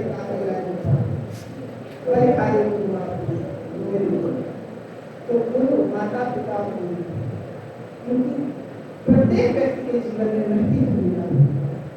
तो आपको कहीं कोई समस्या आ गई, किसी से भी समस्या आ गई, दोस्तों से आ गई, फेसबुक से आ गई, इंस्टाग्राम पर, मोबाइल पे आ गई, तो आप तत्काल अपने माता पिता को बताएं, अपने गुरुजनों को बताएं, जो समझ सके। और उसके बाद मैं तो यही अनुरोध करती हूँ टीचर से कि अगर बच्चे आपके पास आते हैं और बताते हैं, जरूर उसको ध्यान से सुनिए। हो सकता है हमारे समय में नहीं रहा, पर बच्चे गुजर रहे हैं उस त्रासदी से। अगर हम बच्चों को लेकर के नहीं सोचेंगे तो फिर किसी भी दुर्घटना के शिकार हमारे बच्चे होंगे, हमारी युवा पीढ़ी जाती है। तो सोचिए, युवा वाकई क्रांतिकारी एनर्जी होती है और उससे न केवल परिवार का ही समाज होगा। तो मेरा आप लोगों से ये अपील है, रोज है प्यारे बच्चों, ये बर्निंग जो हमारे क्राइम का फ्रंट चल रहा है, साइबर क्राइम, जिसमें कि हमारी बच्चियां, चूंकि ये कहने की बहुत इमोशनल होती हैं, बहुत सारी चीजें, जो शब्दावली आप कहिए, दर्जा, भूषण, तमाम शब्दावलियों से विरोध किया जाता है। जैसा मैंने आपको कहा, मैडम ने अभी जेंडर को कहा ना, आप ये कपड़ा पहनोगे, आप ऐसे रखोगे, बाल ऐसे रखोगे, जेंडर क्या है? समाज की छोटी बड़ी बात है। और मुझे बेहद खुशी है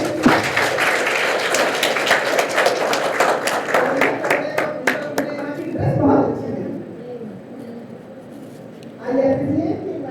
आप लोगों की जिसकी भी एज है, आपको सोचिए फ्री किया, सबसे पहले आप अपनी तरफ से फ्री हुए, दुपट्टा संभाल रहे, आपकी बॉडी आपको केयर करनी आता है, बस उसको केयर कैसे करना, जिसमें आपको स्मार्ट ट्रेन लो, जिसमें आपको स्पोर्ट वो करते हैं।